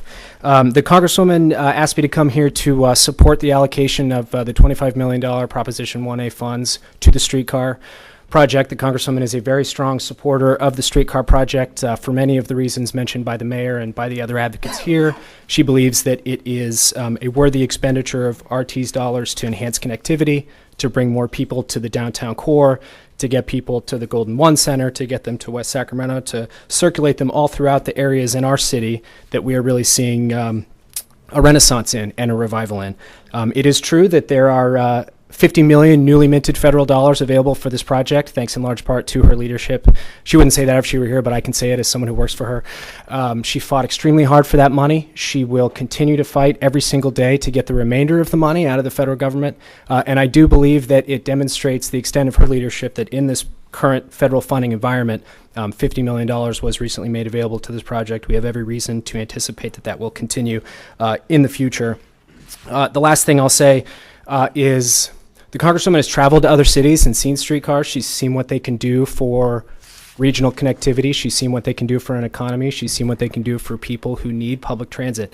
And that is why she's such a supporter of this project. That's why she sent me to ask for your support of item 22 tonight. And I'll just close again by thanking you all for your leadership and for your dedication to people who, by all accounts, this is my first RT public meeting I've ever been to, even though I wrote it as a kid growing up. And this is the lifeblood for so many people in this region. So thank you for everything you do for it, and urge your support for item 22. Thank you much. Thanks, Dan. Okay, that concludes speaker requests on this item. So any specific questions before we get into deliberations and general commentary? Don? Director Natoli? Yeah, we could. Not so much under comments as just under questions. I want to ask Henry, first I want to thank staff for providing the list, and I know it's certainly seeing the correspondence and hearing the report this evening. I want to be clear then. So of the eligible projects that are potentially eligible to the projects on this list, then, Henry, in your examination, to be clear, then what's before us this evening under option A is the highest priority, because I understand it, staff is supporting that. There's been identified under the list here. So do I take that, or is it not so much a priority as it is an opportunity? I want to get a clear understanding, because as I look at this list, there are things that have been on this list for 20 years under things that we'd like to have, like a Horn Road station or some expansion that would serve the Green Line. Obviously replacing cars in a system that is aging every day. And so I guess I just want to be clear, not that I'm not looking forward, and I've been on this board a long time, and we've supported extensions of the service and so forth. But I want to be clear because, and I appreciate the support that's been offered by the city, but I want to be, so is this the top priority of all the things that are here, or do you see other pathways to fund some of these things? Because there are things here on the list that have waited a long time, that will continue to wait, may not be eligible under this particular sequence of funding that's available here. But I just want to get a real clear understanding, as you as general manager have taken a great leadership role. I understand you put your support behind this. If I understood the staff report correctly, I want to be clear about that.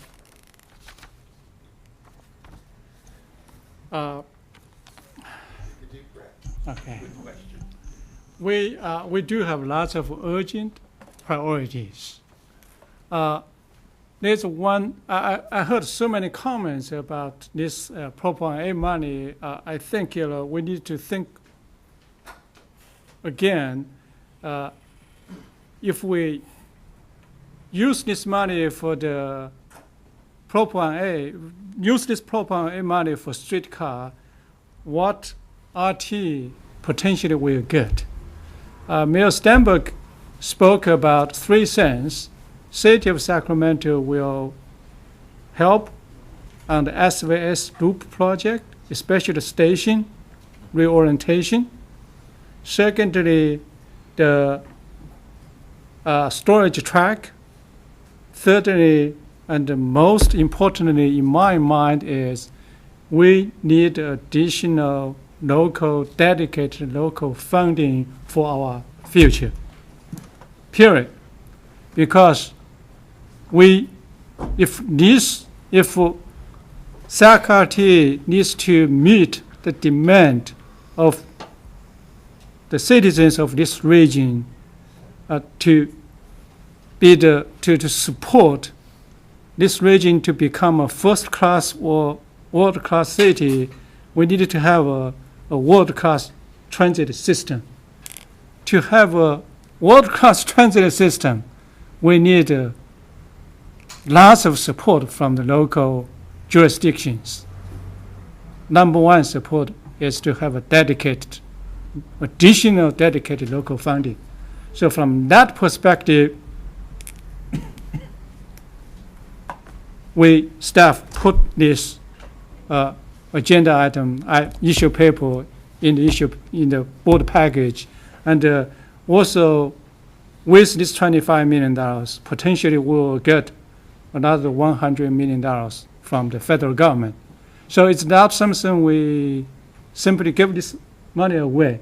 So there's some trade-off here. But truthfully answer Director Attorney's question, we do have lots of urgent priorities, no doubt about that. But if we want to look at the future, we want to make sure RT become a world-class transit system, we need additional dedicated local funding. And we need all jurisdictions to support this. And if we want to, and Sam talked about, Congresswoman probably is the best Congresswoman in the country in terms of supporting transit. I worked in 4 or 5 different regions. The congressional delegates, congresswomen or men, they actually, they support transit very, very, very strongly support transit. However, our congresswoman is the best. That's my assessment. Yeah. So I don't know if I answered your question, but that is why we put this in the agenda item. I just want to try to put different perspectives there. But I do agree, we do have lots of priorities. But you're supporting this evening for all the reasons you stated, and so that makes this the top priority for this funding. Is that correct? In this case, because we will get lots of benefits. That's why, Okay. Again, there's no wrong answer here. I mean, maybe some folks are. I just want to know that to be sure, because there's a long list, and I appreciate all the leadership you've shown, and certainly my colleagues, whatever their views are of this. And I'm not necessarily opposed, but I want to understand, Henry, because again, you've done a lot of good work in your time as general manager. I hear from a lot of groups who might be supportive of efforts who are concerned about what's being proposed here. But I wanted to know, you as general manager, along with what was given this evening, that you support this. Thank you. Okay, Director Schneer. Thank you, Director Moore, and thanks. I know that was a difficult question, and I do want to acknowledge that as an organization and as a transit agency, we have many, many priorities, from going to the airport to going further into Elk Grove, to adding more buses, to getting low-floor trains, and the list goes on much longer than any of us would see it. But we do need to come together, I think, as a community to really understand the need for a vital transportation system. And I was at the luncheon as well, and what we heard when we went up to Seattle was what I take a lot away from this is having a vibrant transportation system is as much about having a vibrant economy as anything else. And if we have a vibrant economy, that's where we're going to get the funding to do all of these other things. $25 million is a lot of money, but in the scale of need, it really isn't that much. And if we can get to the point together where we do have a dedicated funding source, and we're looking at lots of options with Measure U to potentially increase, so the city could put money into transportation potentially. We're looking at Measure B. Mr. Kennedy and I have had lots of discussions about starting outreach on this, on Measure B. We need to get to that point, and we're going to need a lot more than $25 million to do what we need to do. So understanding that and understanding the context of where we are, I'm supportive of this, and I haven't been working on the streetcar as long as some of my colleagues and as long as some others who've been at this for, I think, 12 years now, all told. I guess, Mr. Long, you've probably been with it the longest. Could we say 12 years on this? Longer than that. So developing this project and really getting people to understand the value of it. So kind of 2 places that I come from. One, the project as a whole. Again, I think it's the right thing for Sacramento. I think that in a discussion with Mr. Miller, and I'm sorry he's ill today, he said to me, if you support the core, you're supporting the region. And as much as we can continue to support the economy of the core, everybody benefits from that in the long term. And this is a long-term play. This is not a short-term play. I've ridden streetcars in other cities, and I think that they work well and they support economic development. I know we took a number of business folks up to Portland to take a look a few years back, and they were so impressed that they came back as advocates for the streetcar where they weren't before that. I do think this fits the requirements. There's connectivity. between Sacramento and West Sacramento. I think it's incredibly important with high-speed rail. And I actually think all kind of transit agencies across the region will benefit from that connectivity that will happen. I also think as a whole, this keeps a lot of the momentum going of the work that Director Cerna started a number of years ago and that Henry has put so much effort into. And we want to keep exciting things happening in the city to keep that momentum going. And that, I think, also will lead to additional funding and additional permanent funding for regional transit. So that's to me the context. The individual items here are, one, as a dollar amount, the leverage aspect, and this was mentioned by a number of people. This is 8-to-1 leverage for RT, and basically a shovel-ready project, if we want to call it that. That is going to create not only the connectivity and the work in the transit system, but it's going to create jobs in our community that are so important. And I would look forward to doing some of the same things that we did with the arena, where requiring jobs from low-income communities would be beneficial to us as we move forward. The fact is that at this point, there are two things that the CTC has said okay on. One is the streetcar, the other is the loop. The fact is that we don't have the match for the loop. When we get that, I don't know. There was an op-ed in the paper that mentioned 3 or 4 different times that we could go get federal money as a match. I don't know where that money is at this point, and we'd have to decide what our priorities are going forward. You did hear the mayor, and Fran Halbachen is here from the city, as Sparky is here as well. The city is prepared to work with RT to do everything possible to make sure that the loop is funded. That is an important piece for the cities, for the development of the rail yards. We need to do that, and I think I'm certainly committed, and we have close to a majority of our council here. With the mayor, we have a majority of the council. I hope we're all committed to doing that and moving forward and finding that money to do the loop. Also, the storage facility, we're committed to working with RT on that. There are a number of other pieces that RT and the city are negotiating, but my hope is that we don't fall into a tit-for-tat negotiation. Everything that RT wants, the city has to give up something. Everything the city wants, RT has to give up something. We should both be doing, making decisions on what's best for the entire community. Sometimes one will come out a little bit better than the other, and I know we have a number of things that are under consideration now, including the 1985 agreement, which RT will benefit from, including the Del Rio Trail and some other pieces as well. But the fact of the matter is we are public representatives, and we should be looking out for the best case for the community. As I said, kind of overall, I think the leverage on this is as good as you get at 8-to-1. Thank you for doing the math on the city's leverage. I'll take 28-to-1 anytime I can get it. Appreciate that. And I think the momentum is really important. And as, again, Mr. Miller said in our last discussion, which was at the lunch that you went to, if we do things for the core, if we get the core going, everybody is going to benefit in the long term. And this is a long-term play for us. So with that, I am going to move the item and moving staff recommendation on item 1A. Okay, Director Hume. Thank you. I will offer a substitute motion at the end of my comments, but I will echo a lot of the comments that Director Chenier just made. But I have a question first.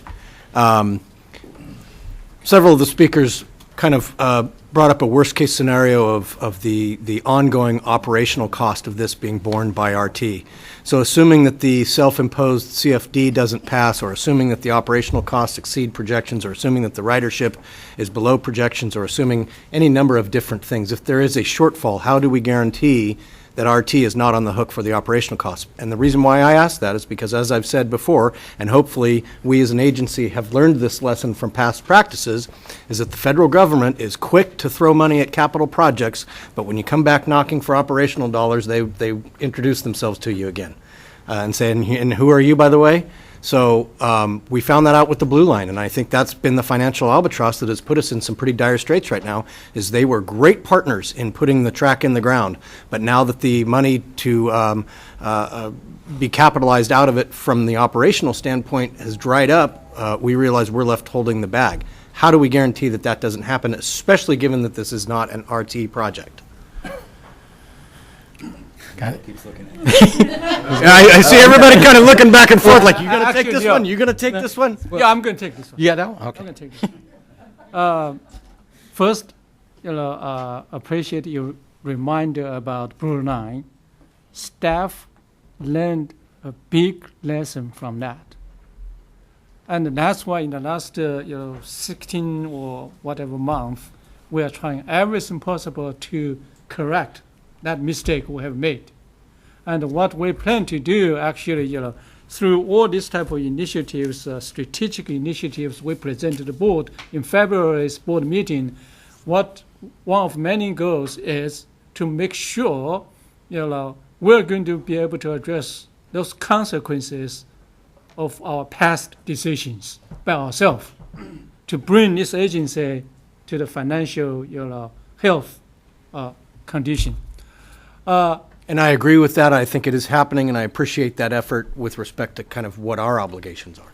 Yes. So, with that big lesson in our mind all the time, for this case, we talked to the PSA of the streetcar, and we talked to project executive, Mr. Kirk Trost is here, and we are actually developing very strict legal documents to ensure RT is not going to be responsible for any operational funding or deficit.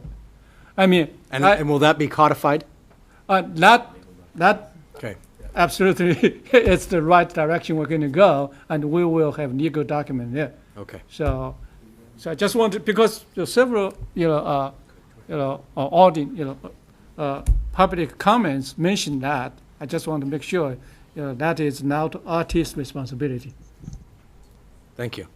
Okay. Now that I've learned that Mr. Trost is going to be in charge here, I may have to rethink my entire deliberations. But no, actually, in all seriousness, if you, in the past, let's say, I've railed against the streetcar as a boondoggle, as many of the speakers have said here tonight.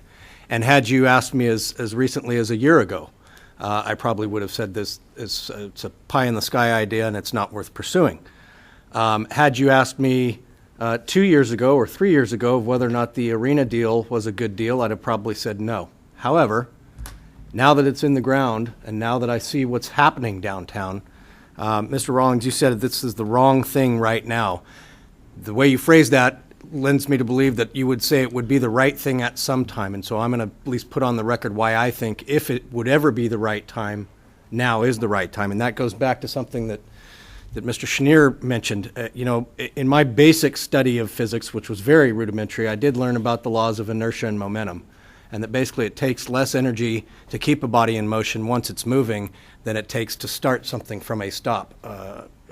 And so I think there is a momentum, and that Sacramento is on the precipice of truly elevating itself to a city that competes with some of the global players when it comes to attracting the next caliber of employer. Because I, too, was at the Transit Means Business Luncheon, and what I heard from there is that there is a direct correlation, and I haven't seen the FTA findings that doesn't link transit with an economic driver. In fact, I've heard of APTA findings that do just the opposite and say there's a return on investment about fourfold when you invest in transit. But here's the important thing that I learned from the luncheon is that companies choose where they want to locate, and I'm talking about campus-style companies, large employers, very cutting-edge, very intellectual property dependent. They choose by where the workforce is or wants to be. And the workforce chooses based on the quality of life that they can enjoy. And a heavy contingent of that quality of life is the ease and access to transit so that they can walk out their door and hop on something that moves, that gets them where they want to be without them having to pay for insurance or worry about any other upkeep or that type of a thing. So back to the point of Mr. Miller's, as we support our core, so we support our region. I for a long time, there's kind of been it's either the downtown crowd or it's the suburban crowd. I still have a soft place in my heart, obviously, for Elk Grove, being from there, and I will still advocate for things that benefit Elk Grove, like the extension of light rail down to our borders. But I think when you're looking at this project, you're looking at raising the bar of what Sacramento is and what Sacramento can be. And you're also extending that connectivity beyond our own light rail network. I would agree that this maybe doesn't have the best interface with our light rail network that it could. I would like to see the SVS loop happening. But what you're extending that to is somebody that hops on the Capitol Corridor, that hops on the San Joaquins, hopefully someday, takes heavy rail into town, and then is able to get on this streetcar for all of the entertainment options, both within entertainment and convention and dining, et cetera, within Sacramento and even in crossover into West Sacramento. So I've come about full 180 on this project just because I'm drinking the Kool-Aid of what Sacramento can be, and I think it's exciting, and I want to see it happen, and I want to help get it there, and I think this project does that. But that being said, so here is my substitute motion with respect to what Mr. Neufeld put on the table, and this was something that I was going to suggest as well, because I believe that the county put this as a part of their, and I don't know the current status of it, but put it as a part of their original $3 million commitment, and that is that essentially the bigger players, their money has to be committed before our money gets put into the pot. And I think it's maybe perfunctory to do that, because if they don't come through with their money, there is no project, and so what would we be spending our money on? But I would like to see us make sure that our commitment is contingent on the FTA commitment and on the state of California cap and trade commitment. So I would actually take that as a friendly amendment on those two, because if we don't have the 30 or the 50, and I talked to Mr. Trost about this, we don't have a project, so we should see those two. Okay. Thank you, Chair. Thank you. I believe, let's see, Director Hanson? Thank you, Mr. Chair. Did you second that motion, Mr. Hume?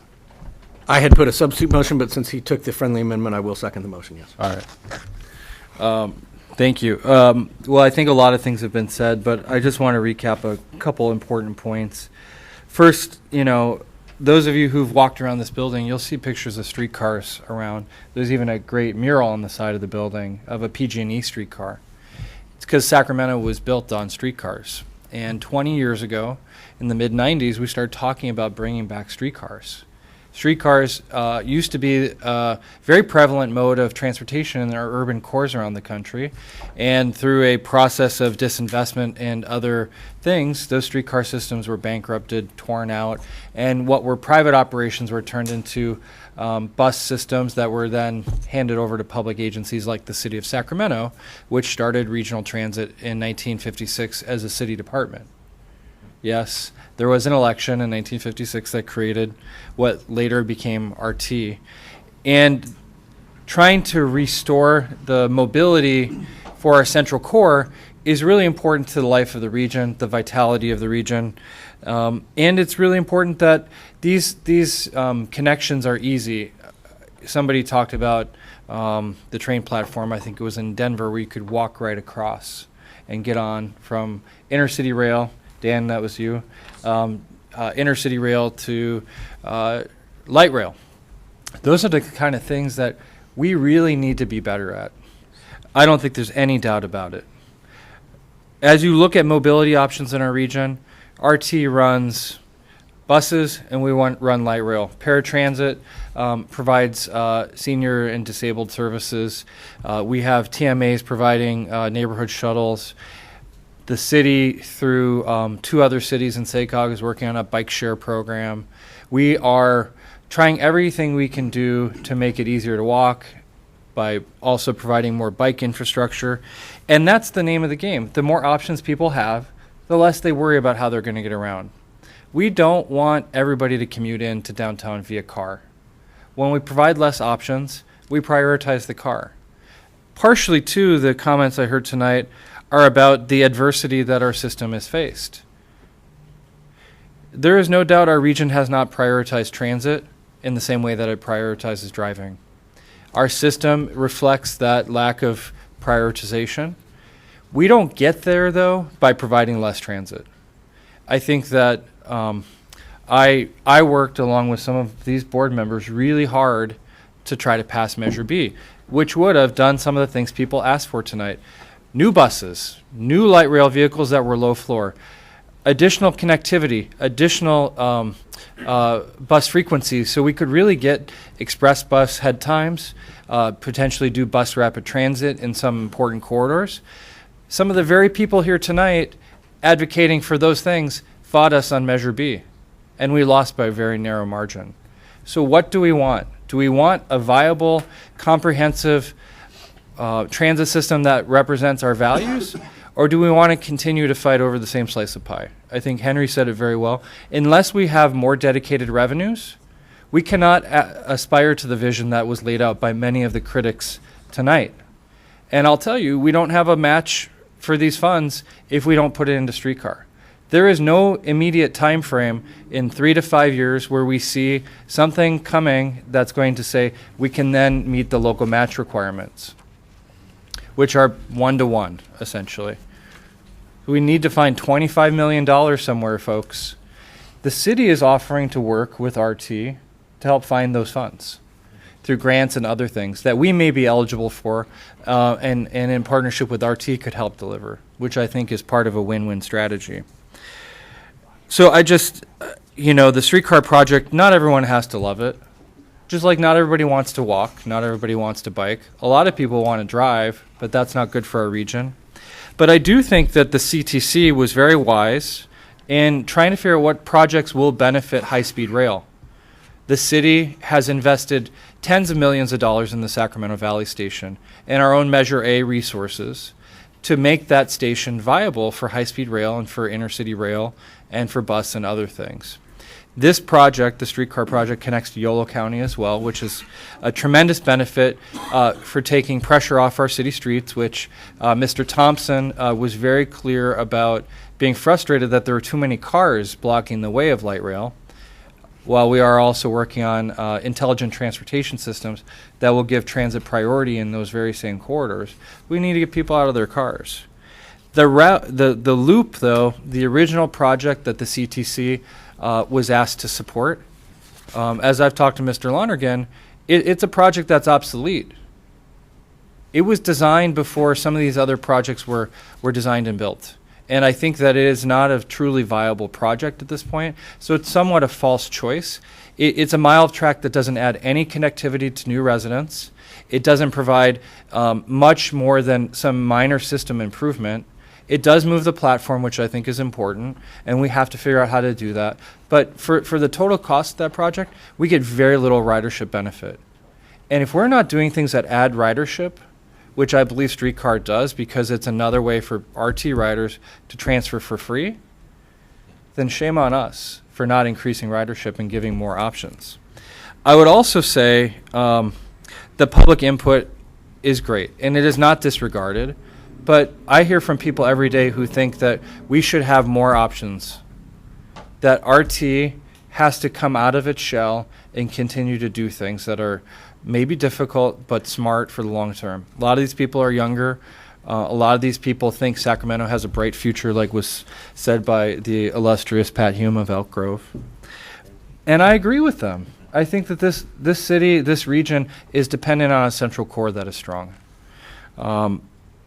Finally, I just want to thank our city staff, our SACOG staff, the project team, RT staff. This is something we can do now. Congresswoman Matsui's leadership has meant that our federal partners have already allocated $50 million of the $100 million, and we need to get into a full funding grant agreement. I wouldn't have put additional strings on this action, but I understand why we're doing that, and I'll support that. But every time we add strings, it's a question of how we're going to move forward. This is bigger than the base project. We had a mayor who used to say it's bigger than basketball. This is bigger than the base. Our original base project, $150 million project, would not have added the same connectivity in Yolo County. They've stepped up with more money. It wouldn't have moved light rail to H. We would have had much more congestion on K Street, and we wouldn't have gotten some of the system benefits. I think this is a real winner for regional transit, for the cities of West Sacramento and Sacramento. And ultimately, it's the two cities who own the project that have contracted with regional transit who are responsible for any cost overruns, for any operating deficits. Not this agency, not any other transit agency. The buck will stop at the two cities, and that's why we formed a separate JPA to do it. And I just hope that this board continues to make smart choices for the future of our system. Thank you. Director Harris. Kirk Trost, I'd like to ask you a question, please.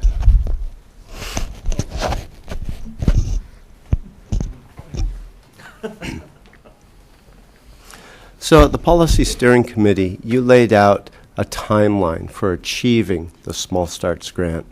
A number of pieces had to fall in place in order to be effective in reaching out for this grant. So this piece, the $25 million piece, can you speak to how it affects our application moving forward? Yes, Kirk Trost, Chair Moore, members of the board. We have set out an aggressive path to try and get to a full funding grant agreement. It's called a Small Starts Grant Agreement for this project. Right. Hopefully this fiscal year, but certainly by the end of the calendar year. And in order to do that, we need to demonstrate to the Federal Transit Administration that we have the local funding for this project. And so with our federal partners, we have been discussing having fully secured these funds by this period, June or July of this year, in order to accomplish that. And it also puts us in a position to get a grant agreement that secures the full $100 million from the federal government. So in other words, this action by this board is really very pivotal in terms of moving forward with the Small Starts Grant. Yes, it's absolutely critical. We represented to the federal government that we have 50% of the funding for this project secured, and this project has received a high rating from the federal government for local financial assistance. And based on those representations, securing these funds now is what's critical for us to get that $100 million in federal funding. Okay, thanks very much, Kirk. Mm-hmm. I appreciate that clarification. You know, Director Chenier mentioned that it's really about getting people to understand the value of it. I think that's what you said. And I think that a number of people don't understand the value of this. So I go back to the Golden One Center, and I know that there were many detractors from that project, some of them sitting in this room.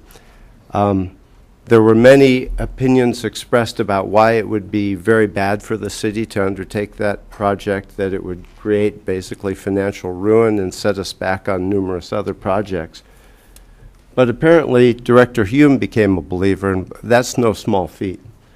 So the fact of the matter is, originally on the G1C, I was not a strong proponent because I didn't like the financing mechanism, and that changed the type of bond that was offered, and it became a very viable project. But what we've found is that the G1C has added a tremendous amount of value to the city in terms of the momentum of development, and is helping us to achieve a lot of goals that we've set out for the vision of the city. Additionally, you know, people criticize it because they thought that traveling to and from G1C would be an absolute disaster. It was coined Carmageddon. Well, it worked out really well. It worked out extremely well. And in fact, it helped boost RT. So we had a double win there.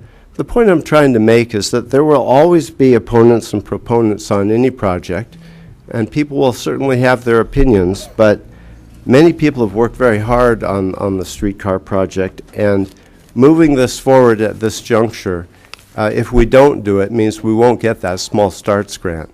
So if we delayed tonight, this project would go away. And that's a chance that I'm not willing to take, because I think there are tremendous upsides to the streetcar project. Is it a great transportation tool? Perhaps not. Is it a great economic development tool? I think it can show its promise in that regard in many ways.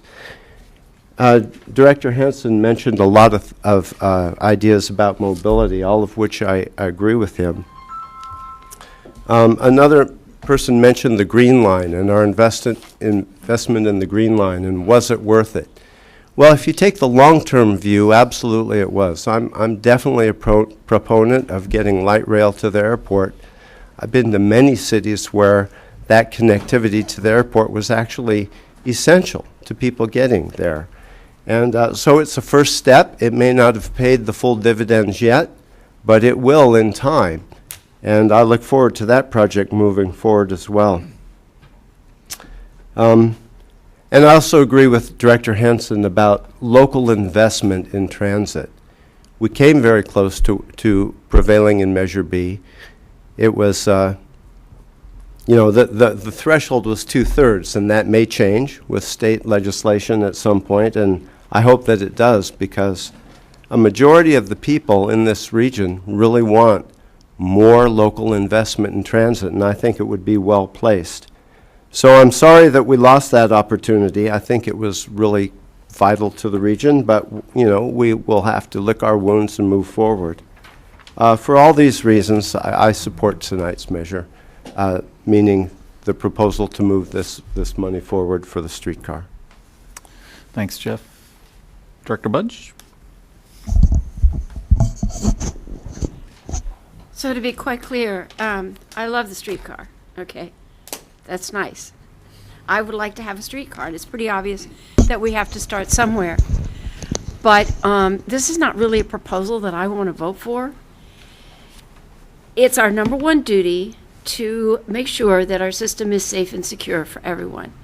And we've got great plans, and we've made marvelous strides in that arena in the last year, and Henry has talked about that, and there's no question that we're doing much better. But it's also our number one goal to increase ridership. And it does not seem likely that the streetcar running from two different places will actually increase the ridership or provide any better connectivity for people who are either on the bus or on the train. And especially since apparently the loop to the station, to the Sacramento Valley station, is a totally separate project that has no funding. So here again, that's a source of riders that are not going to be available to the regular ridership. One would think that if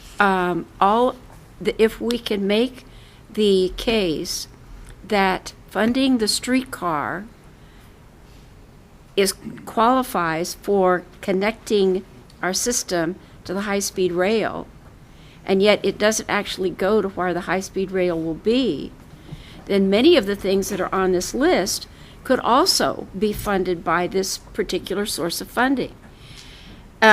We've talked tonight about route optimization, and yet route optimization is going to take many years because there is no identified source of funds for where other phases are going to come from. There are other stations that need to be built. We've talked about the low-flow cars. We've talked about the need to replace the older cars. My mother, everybody knows, is one of these people who cannot get up the high steps of the older cars. She has to use the handicap platform, but she's not handicapped. She simply is not able to make that large step up to the level of the cars. When we talk about increasing ridership, one of the biggest hurdles to increasing ridership has been the cleanliness. Yes, the trains are cleaner now, and yes, they don't smell bad anymore, but on the other hand, they still are not, the stations are not in the condition they should be in. The pictures we saw tonight of the one bus stop somewhere, everybody's got bus stops that look like that. Nobody is going to stand there on the side of the road and try to get on the bus. And we have plans, but we don't really have consistent plans for any consistent source of funding other than the son of Measure B. And yes, it was really sad that we came within a couple of percentage points. That's 0.71%. that's terrible. The cost of elections today, the cost of putting together that kind of support, that's really awful. But that's the way it is. And so the question is the county population really going to vote for a second Measure B the second time around? Like Pat, I believe that if this proposal, if the language of this proposal were modified in a couple of ways, that I personally would be more comfortable with it. It doesn't seem logical that statements such as will assist in getting local funds, or that we have an understanding with the city, and it has nothing to do with the city, it has to do with the language. Will and understanding are not going to bring in something that we can guarantee. One wonders why the word shall were not used in the original agreement. I appreciate the fact that Pat added the principle behind this Measure C, and the fact that the major funders have to be in place before that. And so I'll probably support this, but this is not something I really want to support. Every one of the members of this body has a core, and some of our cores have no transportation whatsoever. So the idea of restoring mobility just to the core of Sacramento, which already has mobility, just doesn't resonate in my city. And I think if Mr. Miller were here, even though he agrees with supporting the core of Sacramento, it might be difficult for him to say that the core of Citrus Heights has funding. And the core of Folsom will never truly have funding until you can take the train past 7 o'clock at night. And the double tracking, which is in this list, is what's going to provide that. It's just very difficult to look at this one particular project compared to the totality of what's on that list and see that this is really a good idea. The timing is right, the project is right, but even if it were a loan, even if if we were lending it to the JPA, and there was some mechanism for the JPA to repay the $25 million. Something like that would make this more palatable.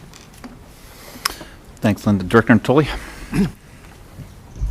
Thank you, Mr. Chair. I know the hour is getting long, so I'll try to be brief. I do want to say, again, I appreciate the work that's gone into this. I certainly appreciate the support of Mayor Steinberg and the work that the Congresswoman Matsui has done tirelessly, certainly in Washington, D.C., for this community on many different fronts. And certainly she's joined in many respects by colleagues who certainly support her and support this community in ways that bring dollars back to our community and whether it's flood protection or transportation or housing and a variety of other needs. And so, again, I appreciate Sam being here this evening.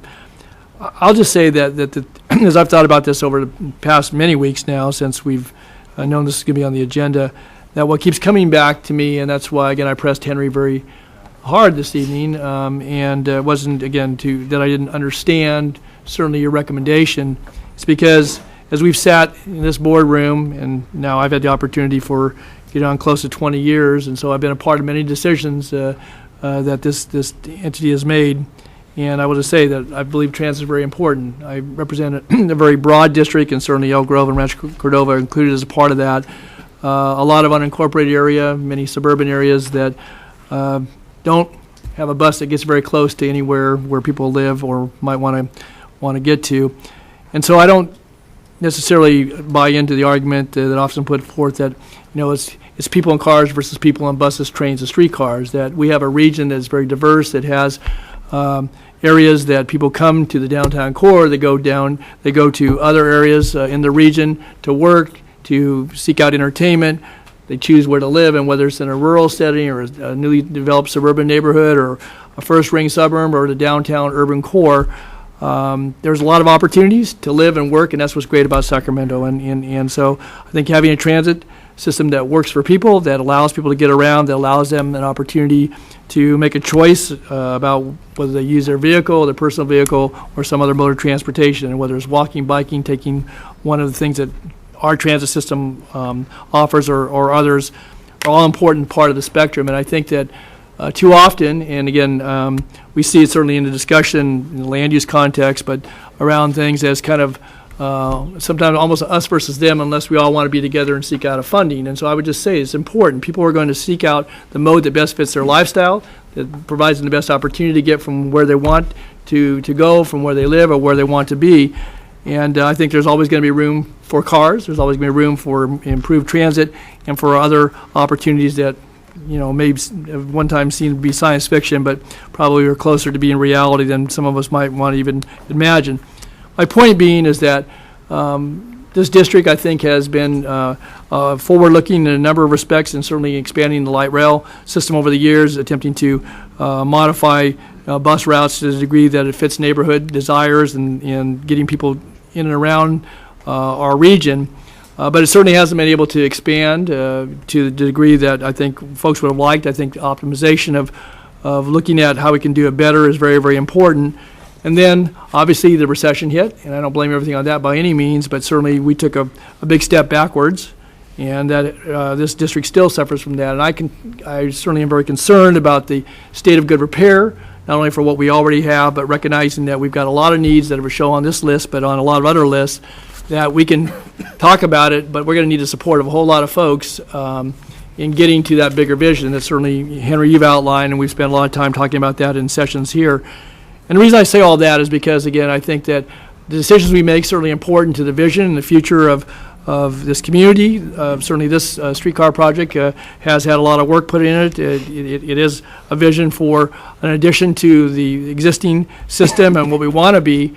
And I guess part of the concern I have is not because people can't oppose or take a different point of view or support this, is that we're going to need a lot of folks going forward. And a lot of folks in the audience this evening, you know, whatever their views on it, are going to be critical to that long-term vision. And, you know, we can wait and see what the legislature does relative to voter thresholds and so forth. But I guess my point in all of this is that this has, in my view at least, become a much closer call about whether I would support or oppose this. And that's primarily because I'm concerned about the term we used in our Measure B a campaign, to fix it first, and the condition not only of our transit system, but of our roads and of our other infrastructure that accommodates walking and bicycling and so forth. And then the legislature took their action to pass a bill, and I think that, you know, may bring dollars in one respect, but I think it makes it much more difficult for the local entities to try to climb the hill to go to their voters and people in their respective jurisdictions to seek that level of support. And so for tonight, I think two things have been important relative to information that was certainly built into the discussion, but I think were elaborated on. One being that RT would not be on the hook. I guess I want to see that, you know, not only the JPA formation, but those documentation, Henry, needs to be very, very clear about operational maintenance aspects of this, because even if it's a break-even proposition, at some point in time, that system is going to age too. Our system will be that much older than anything new that gets built in a year or two if this comes to pass, or 3 or 4.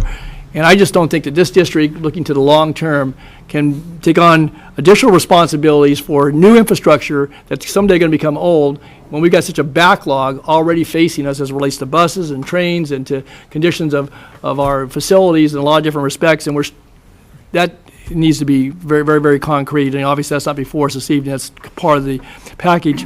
The other thing is, and I think Director Harris certainly touched on it, and that is the small starts grant funding. I guess there are opportunities that come and opportunities that sometimes you take a pass on, opportunities that you grasp onto, and we did that with a lot of the light rail extensions and some of the other things this district has done. I think it's proven to be an additional burden, but nonetheless, we have a system now that certainly we take pride in. It just doesn't require a lot of upkeep and maintenance in the years to come. And so I think that you know, knowing that certainly has a bearing on my decision. And I guess I'll say lastly, based on the strength of you, the general manager, Mr. Lee, and I'll put this all on your shoulders, but again, I think you are a visionary. I appreciate your work with this community. You take this very seriously, as does every member of this board. And if, again, if I'm making a call on this, it's going to be based upon your staff recommendation and you as general manager and the folks that brought this to us. Because as we look to guide this district in the years to come, it's going to be you and whoever sits in that seat and whoever sits up here is going to be responsible for that. And this is a big opportunity. If we grasp it and get onto it and put the money there, then that's what we do. And we, just go forward and don't look back. But I would just say that if other funding sources don't come to pass, I don't lay that on your front desk, but I'm going to say that the challenge will only mount as we add this as a component of what we had seen in our transit system in this community. But the responsibility for everything else that was already in that line and that will continue to build is going to rest on this board's shoulders and on that of the staff here, and it could be an impossible task. And so, again, I guess with that caution, I'm prepared to support the motion here this evening. But I do think that we are basically going into some uncharted waters potentially when it comes to how we continue to maintain the system we currently have. Thanks. Thanks, Don. Anybody else? We all good? So I'll just kind of fall into the category of, a lot of reluctance along the way. I'll just say, a couple things that have gone through my mind and first of all, this has been a really good exercise, a discussion about, kind of priorities. It's kind of a catalyst for that. I'm putting a lot of trust in my colleagues on the Sacramento City Council. And I have every reason to believe that, there's going to be a lot of great assistance down the road when we get into this SVS loop and things like that. So I have a lot of trust in that, just as I have a lot of respect for the people who are really working hard, from Congresswoman Matsui's office and colleagues on Sacramento City Council. I know the County Board of Supervisors is looking at some options as well. So it is, as Don captured, it's it's a balancing act, and I'm just going to put my sense of trust in this expenditure is going to buy us more in the future for a variety of reasons. It's an investment. And I think with a lot of this assistance, and we're going to have to really make this work down the road as far as parlaying this as momentum in transit in the region. So for that reason, I will be supportive of the motion. And if there are no other comments, Melissa? Can I just ask for some clarification on the parameters of the amendment? And I also wanted to check with our finance folks and make sure we're not putting ourselves in sort of a chicken and egg situation if we make our commitment contingent on the initial commitment by the feds, if that's going to put us in a problematic situation with the feds. If we're saying we won't promise unless you promise, are they going to be willing to let us get the $50 million? And then also on the TIRCP funds. So my understanding is that what Mr. Hume wanted was if the federal or state money doesn't materialize, the $50 and $30 million, that RT wouldn't come through. I don't think the project starts at that level until those funds are there. So I would ask Mr. Nance or Mr. Trost to see if they can help on the specific language. But I think the concept is no federal or state large dollars, no RT money. Yes, sir. On the federal government already committed the first $50 million. Right. The $30 million cap and trade is there. I think it's contingent on when construction starts. So I think we're good on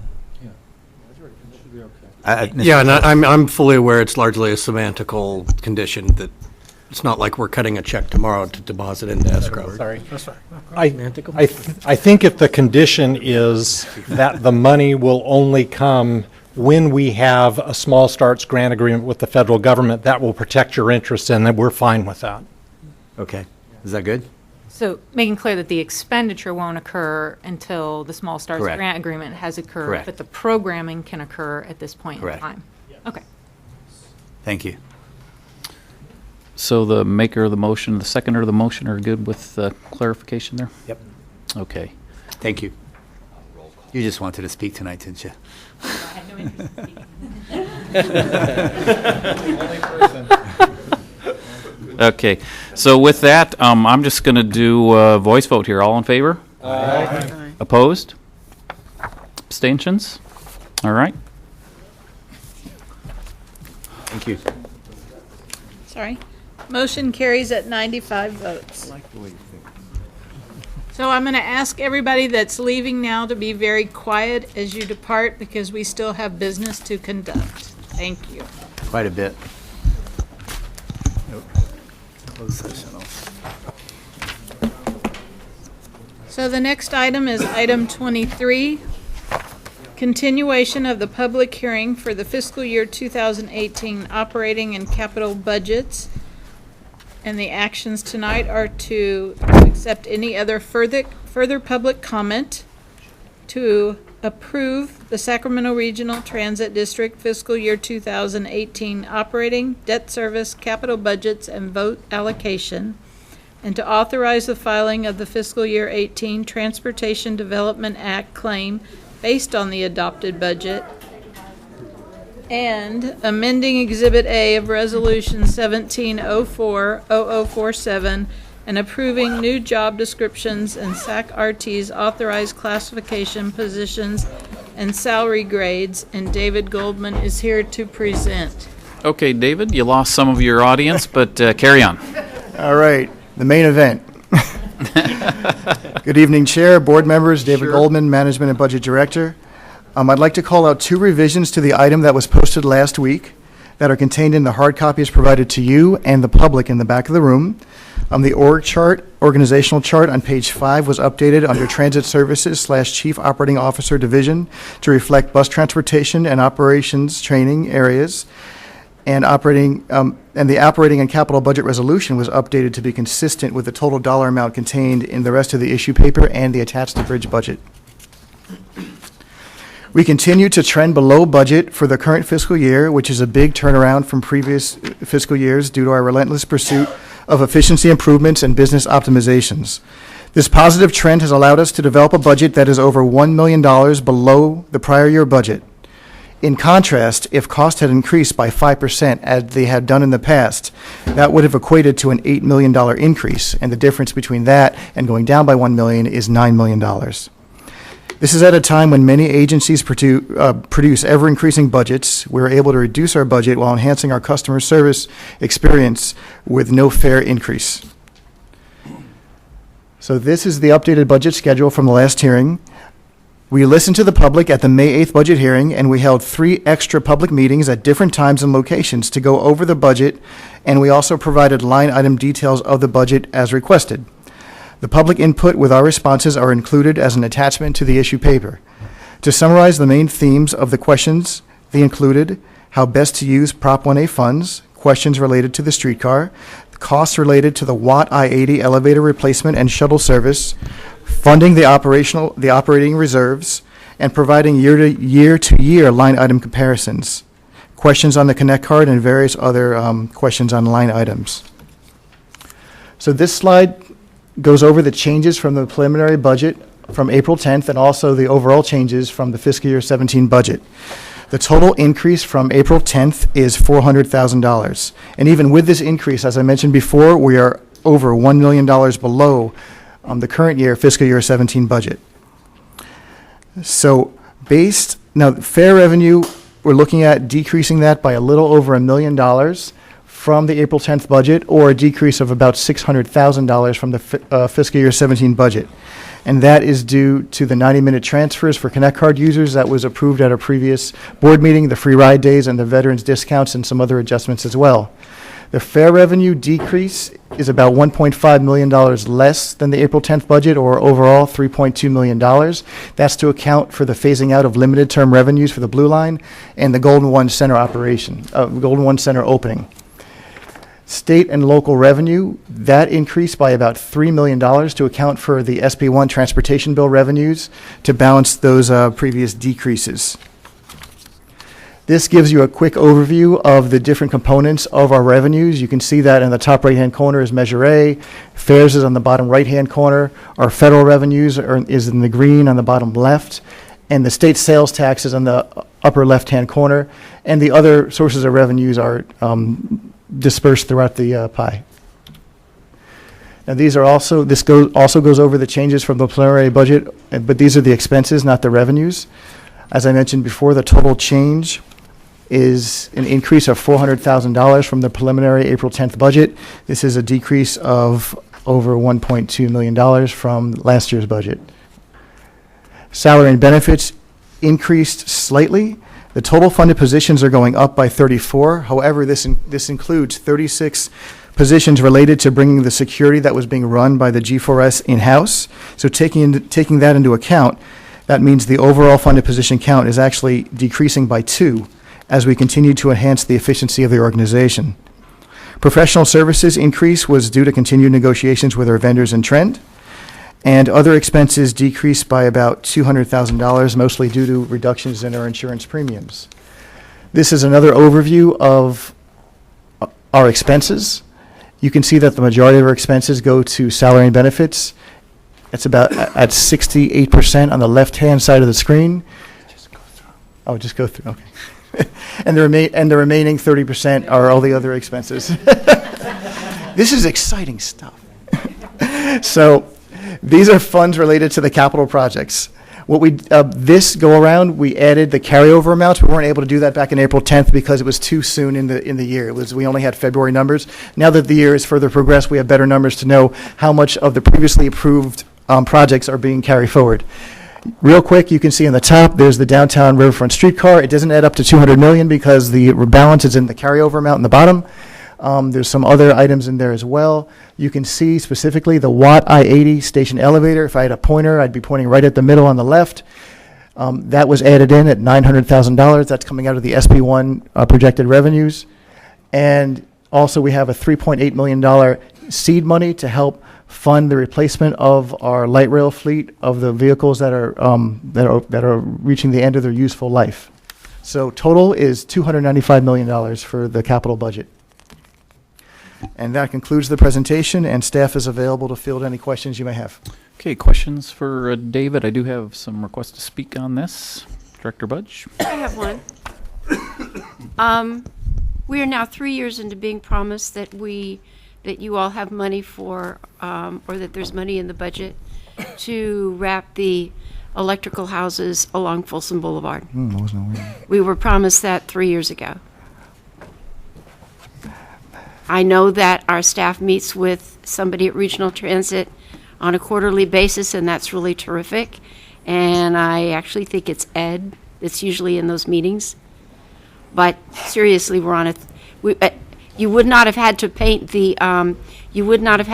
that building at Folsom and Coloma if the project had been carried out 3 years ago. Well, according to our vice president, we're working on the specs for that right now, so we're in the process of doing that. And we might see a bid or construction or what, when? That's a good question, but within the next, I want to say 3 to 6 months, we'll have that in front of the board to advertise, because we talked to your staff, I want to say 2 weeks ago, about this same issue. Okay, that's really cool. And the funny thing about that, when the first building was done 15 years ago, when Dr. Scott was general manager, it was a Christmas present. And she put it's the really big electrical substation at Folsom and Matherfield Road, and she put a great big red bow around it. All right, we'd like one for a Christmas present. Thank you very much. Yes, ma'am. We'd like all the rest for Christmas presents. We'd like them all for Christmas present, but at least one. Thank you, Neil. Okay, any other questions for David? All right, so I do have a couple requests to speak on this item. Jeffrey Tartagia, then Mike Barnbaum, then Sarah Kerber.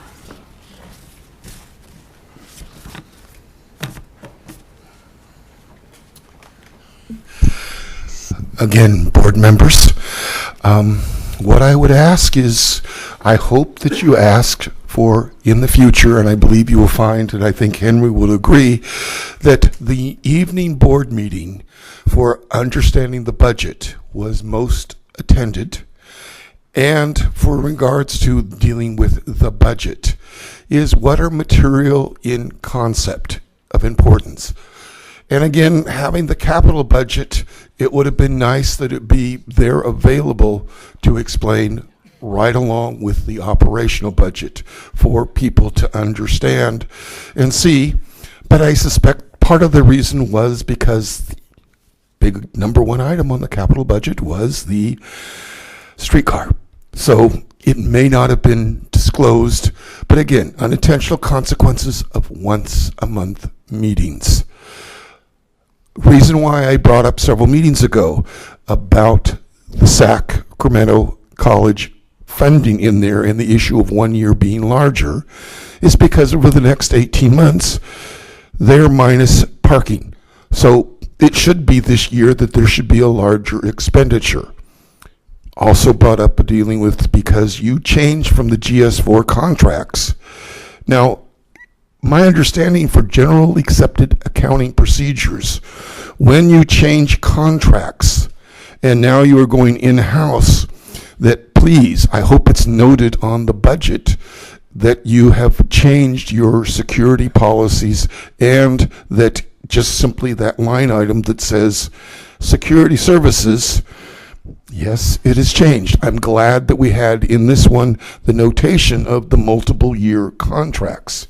In years previously, I didn't note that it was clearly subdelineated, available to see on the budget because you did mostly pie charts.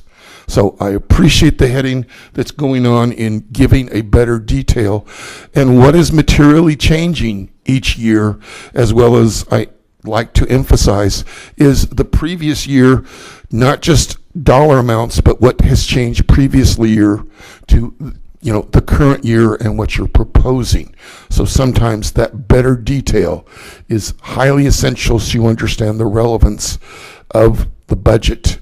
The more you expose, the better public comments you will get and the better understanding. And I appreciate you guys for opening that up a little bit.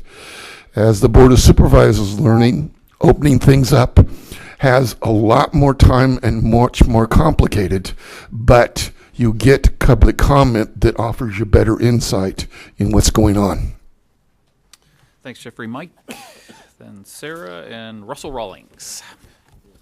Thank you. On the budget, we're going to cautiously, conditionally support the budget before you.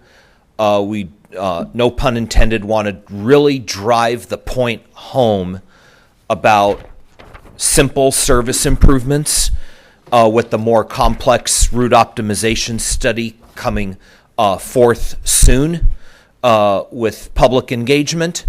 But we included this attachment at the evening budget workshop that's in your packet to drive home the point of service improvements are absolutely necessary in this budget, and we didn't put a thing of 4 days worth of capital projects as you saw in item 22, just a one-page, very simple thing to read for service improvements that we talked to the GM at the evening budget session that night and needed this addressed. Number two, we know that we need a very major local source of funding, as Henry alluded to earlier in the meeting, and we would hope that going forward that getting SCA 6 by Senator Scott Wiener is going to be the top legislative priority in fiscal year 18 now that SB 1 is passed and is behind us. And number three, we would put a conditional, cautious motion on the table to adopt the budget tonight and bring back on September 25th a final budget that would address what the state has done and what you project in the federal budget to be included in a more final budget for regional transit. But before we leave the podium, do you have any comments, Mr. Chairman, particularly from a local Folsom perspective on any improvements of service, particularly with rail or local service via RT in the Folsom stage line? Yeah, just thank you. Our city and Folsom Economic Development team are working on extended hours. So yep, working hard on that. Wonderful. Thank you, and we hope you can adopt our motion we made under public comment and coming back on September 25th. Thank you. Thanks, Mike. Sarah, and then Russell. Hi, Sarah Kerber with the Sacramento Transit Riders Union. Last time tonight, woohoo! Thank you, it's better now. I just wanted to take a minute to thank the RT staff for providing the public budget presentations on the fiscal year 2018 budget. Education, engagement, and outreach in our community is one of my passions, and I've been asking for a couple of years for this to be done with Regional Transit's budget, and I really appreciate you guys taking the time to do this. David, especially, you haven't been with RT very long, have you? And we asked him a lot of detailed, difficult questions, and he did his best to answer it. There was a whole group of staff there to take notes on our comments, to follow up and get more information for us. So I just want to thank all of the RT staff for doing a great job on that. And Henry, thank you for asking the staff to do an evening meeting so that more people could attend.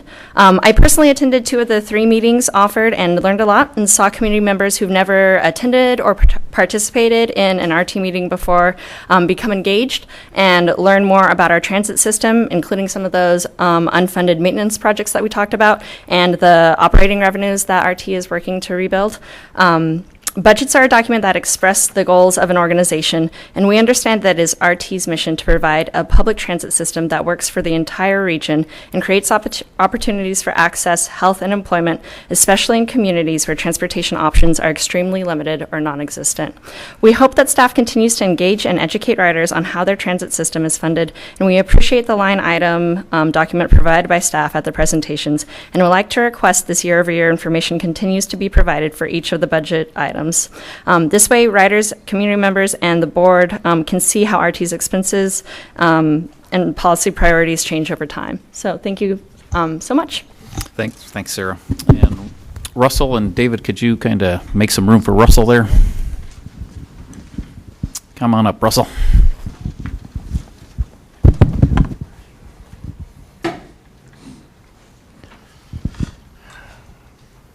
Good evening, board. I was going to start this off a little differently. Sarah stole most of my comments on the budget, but I must say I'm extremely disappointed and know that we have a lot more work to do, and because the budget now reflects values that don't represent people. So we've got a lot more work to do, staff. Congratulations, Steve, on comments that belittle and demean people, telling them that they must choose the modes that you like or that you prefer, that you won't actually be even using. I would recommend staff, if we were going to do something radical and wanted to really invest in transit, we would set up a paid fare zone for cars in downtown, that every car that entered downtown would pay a tax. That would be progressive. That would be bold. Instead, what you're doing is you're giving privileged individuals a play toy that they will hardly use. So, congratulations. I will be spending an immense amount of time ensuring that there are better decision makers in the future. Thank you. Okay, that concludes speaker requests on this item. Do we need to move these items separately, or can we move them together? You can take them all together. Okay, any other questions for staff? Okay, one comment there. Director Hansen? Yeah, I just wanted to respond to Russell's comment because it does affect me. I think I hold Russell in very high regard, and I regret that that's how he felt, but we do battle day in, day out in favor of transit. And it does disturb me when I see people come here who want to support transit but force us to make choices that aren't long-term or holistic. But one of the things I think as we move forward in our budget process that we need to continue to do is make sure that transit is useful, that it's reliable, that it's fast, it's frequent, and it's easy. And those are the things that ultimately should guide our agency. You know, headways that are really long, they don't help communities because those community members can't rely on that service.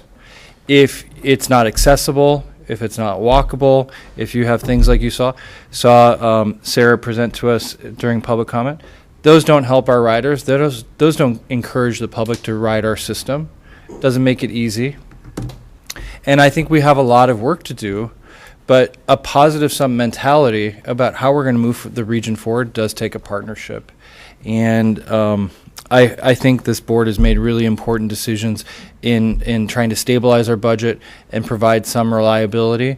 And we have to do more, but I think that more is always going to be through this process. And I feel very sorry for what Russell said, but I also know that the leadership of this board continues to try to move the agency forward. So that's that.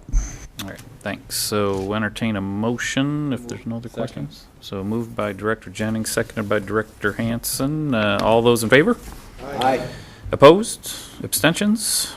All right. Motion carries at 95 votes. Next item, item 24, Paratransit Inc. Board of Directors Meeting Report in your package.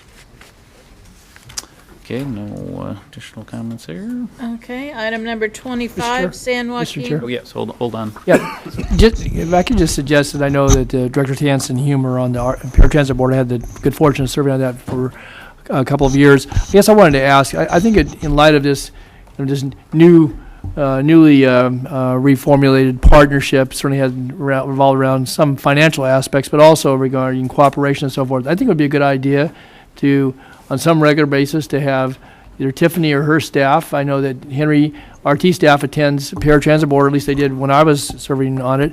And I think it would be a good opportunity to give Tiffany and somebody some minutes on the agenda, maybe quarterly or whatever frequency people will be comfortable with. Talk to us about what's going on with Paratransit, how they work as a partner in this community in transportation planning and delivery of services.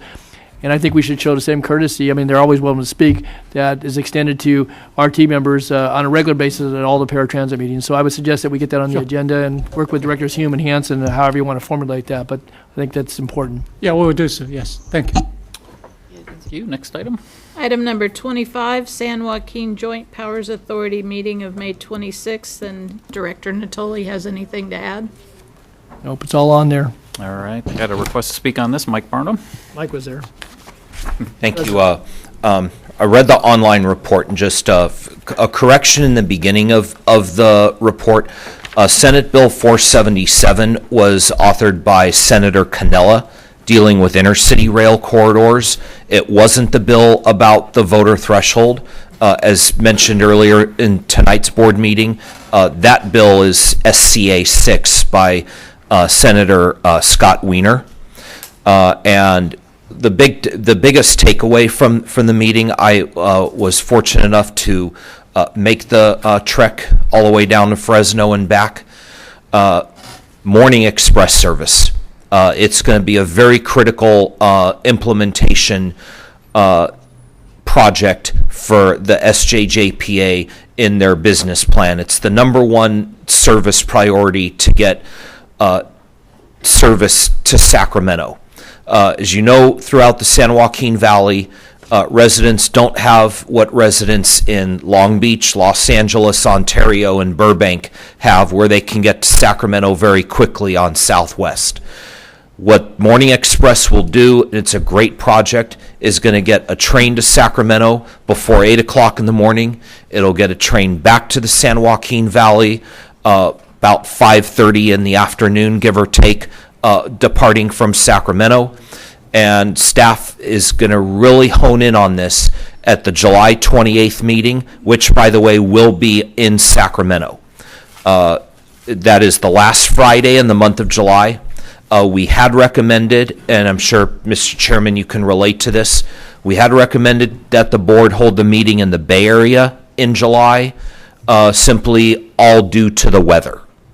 We thought it gets very hot throughout the San Joaquin Valley between Bakersfield and Redding in the month of July, and if it was nothing but weather, we recommended the Bay Area. Staff recommended Sacramento, and we agreed only for the fact because it's more issue-driven why the meeting needs to be in Sacramento at the end of July, because of the Morning Express service being a really critical topic, and their capital projects and stuff going forward for their major schedule change, either October 2nd or sometime in January.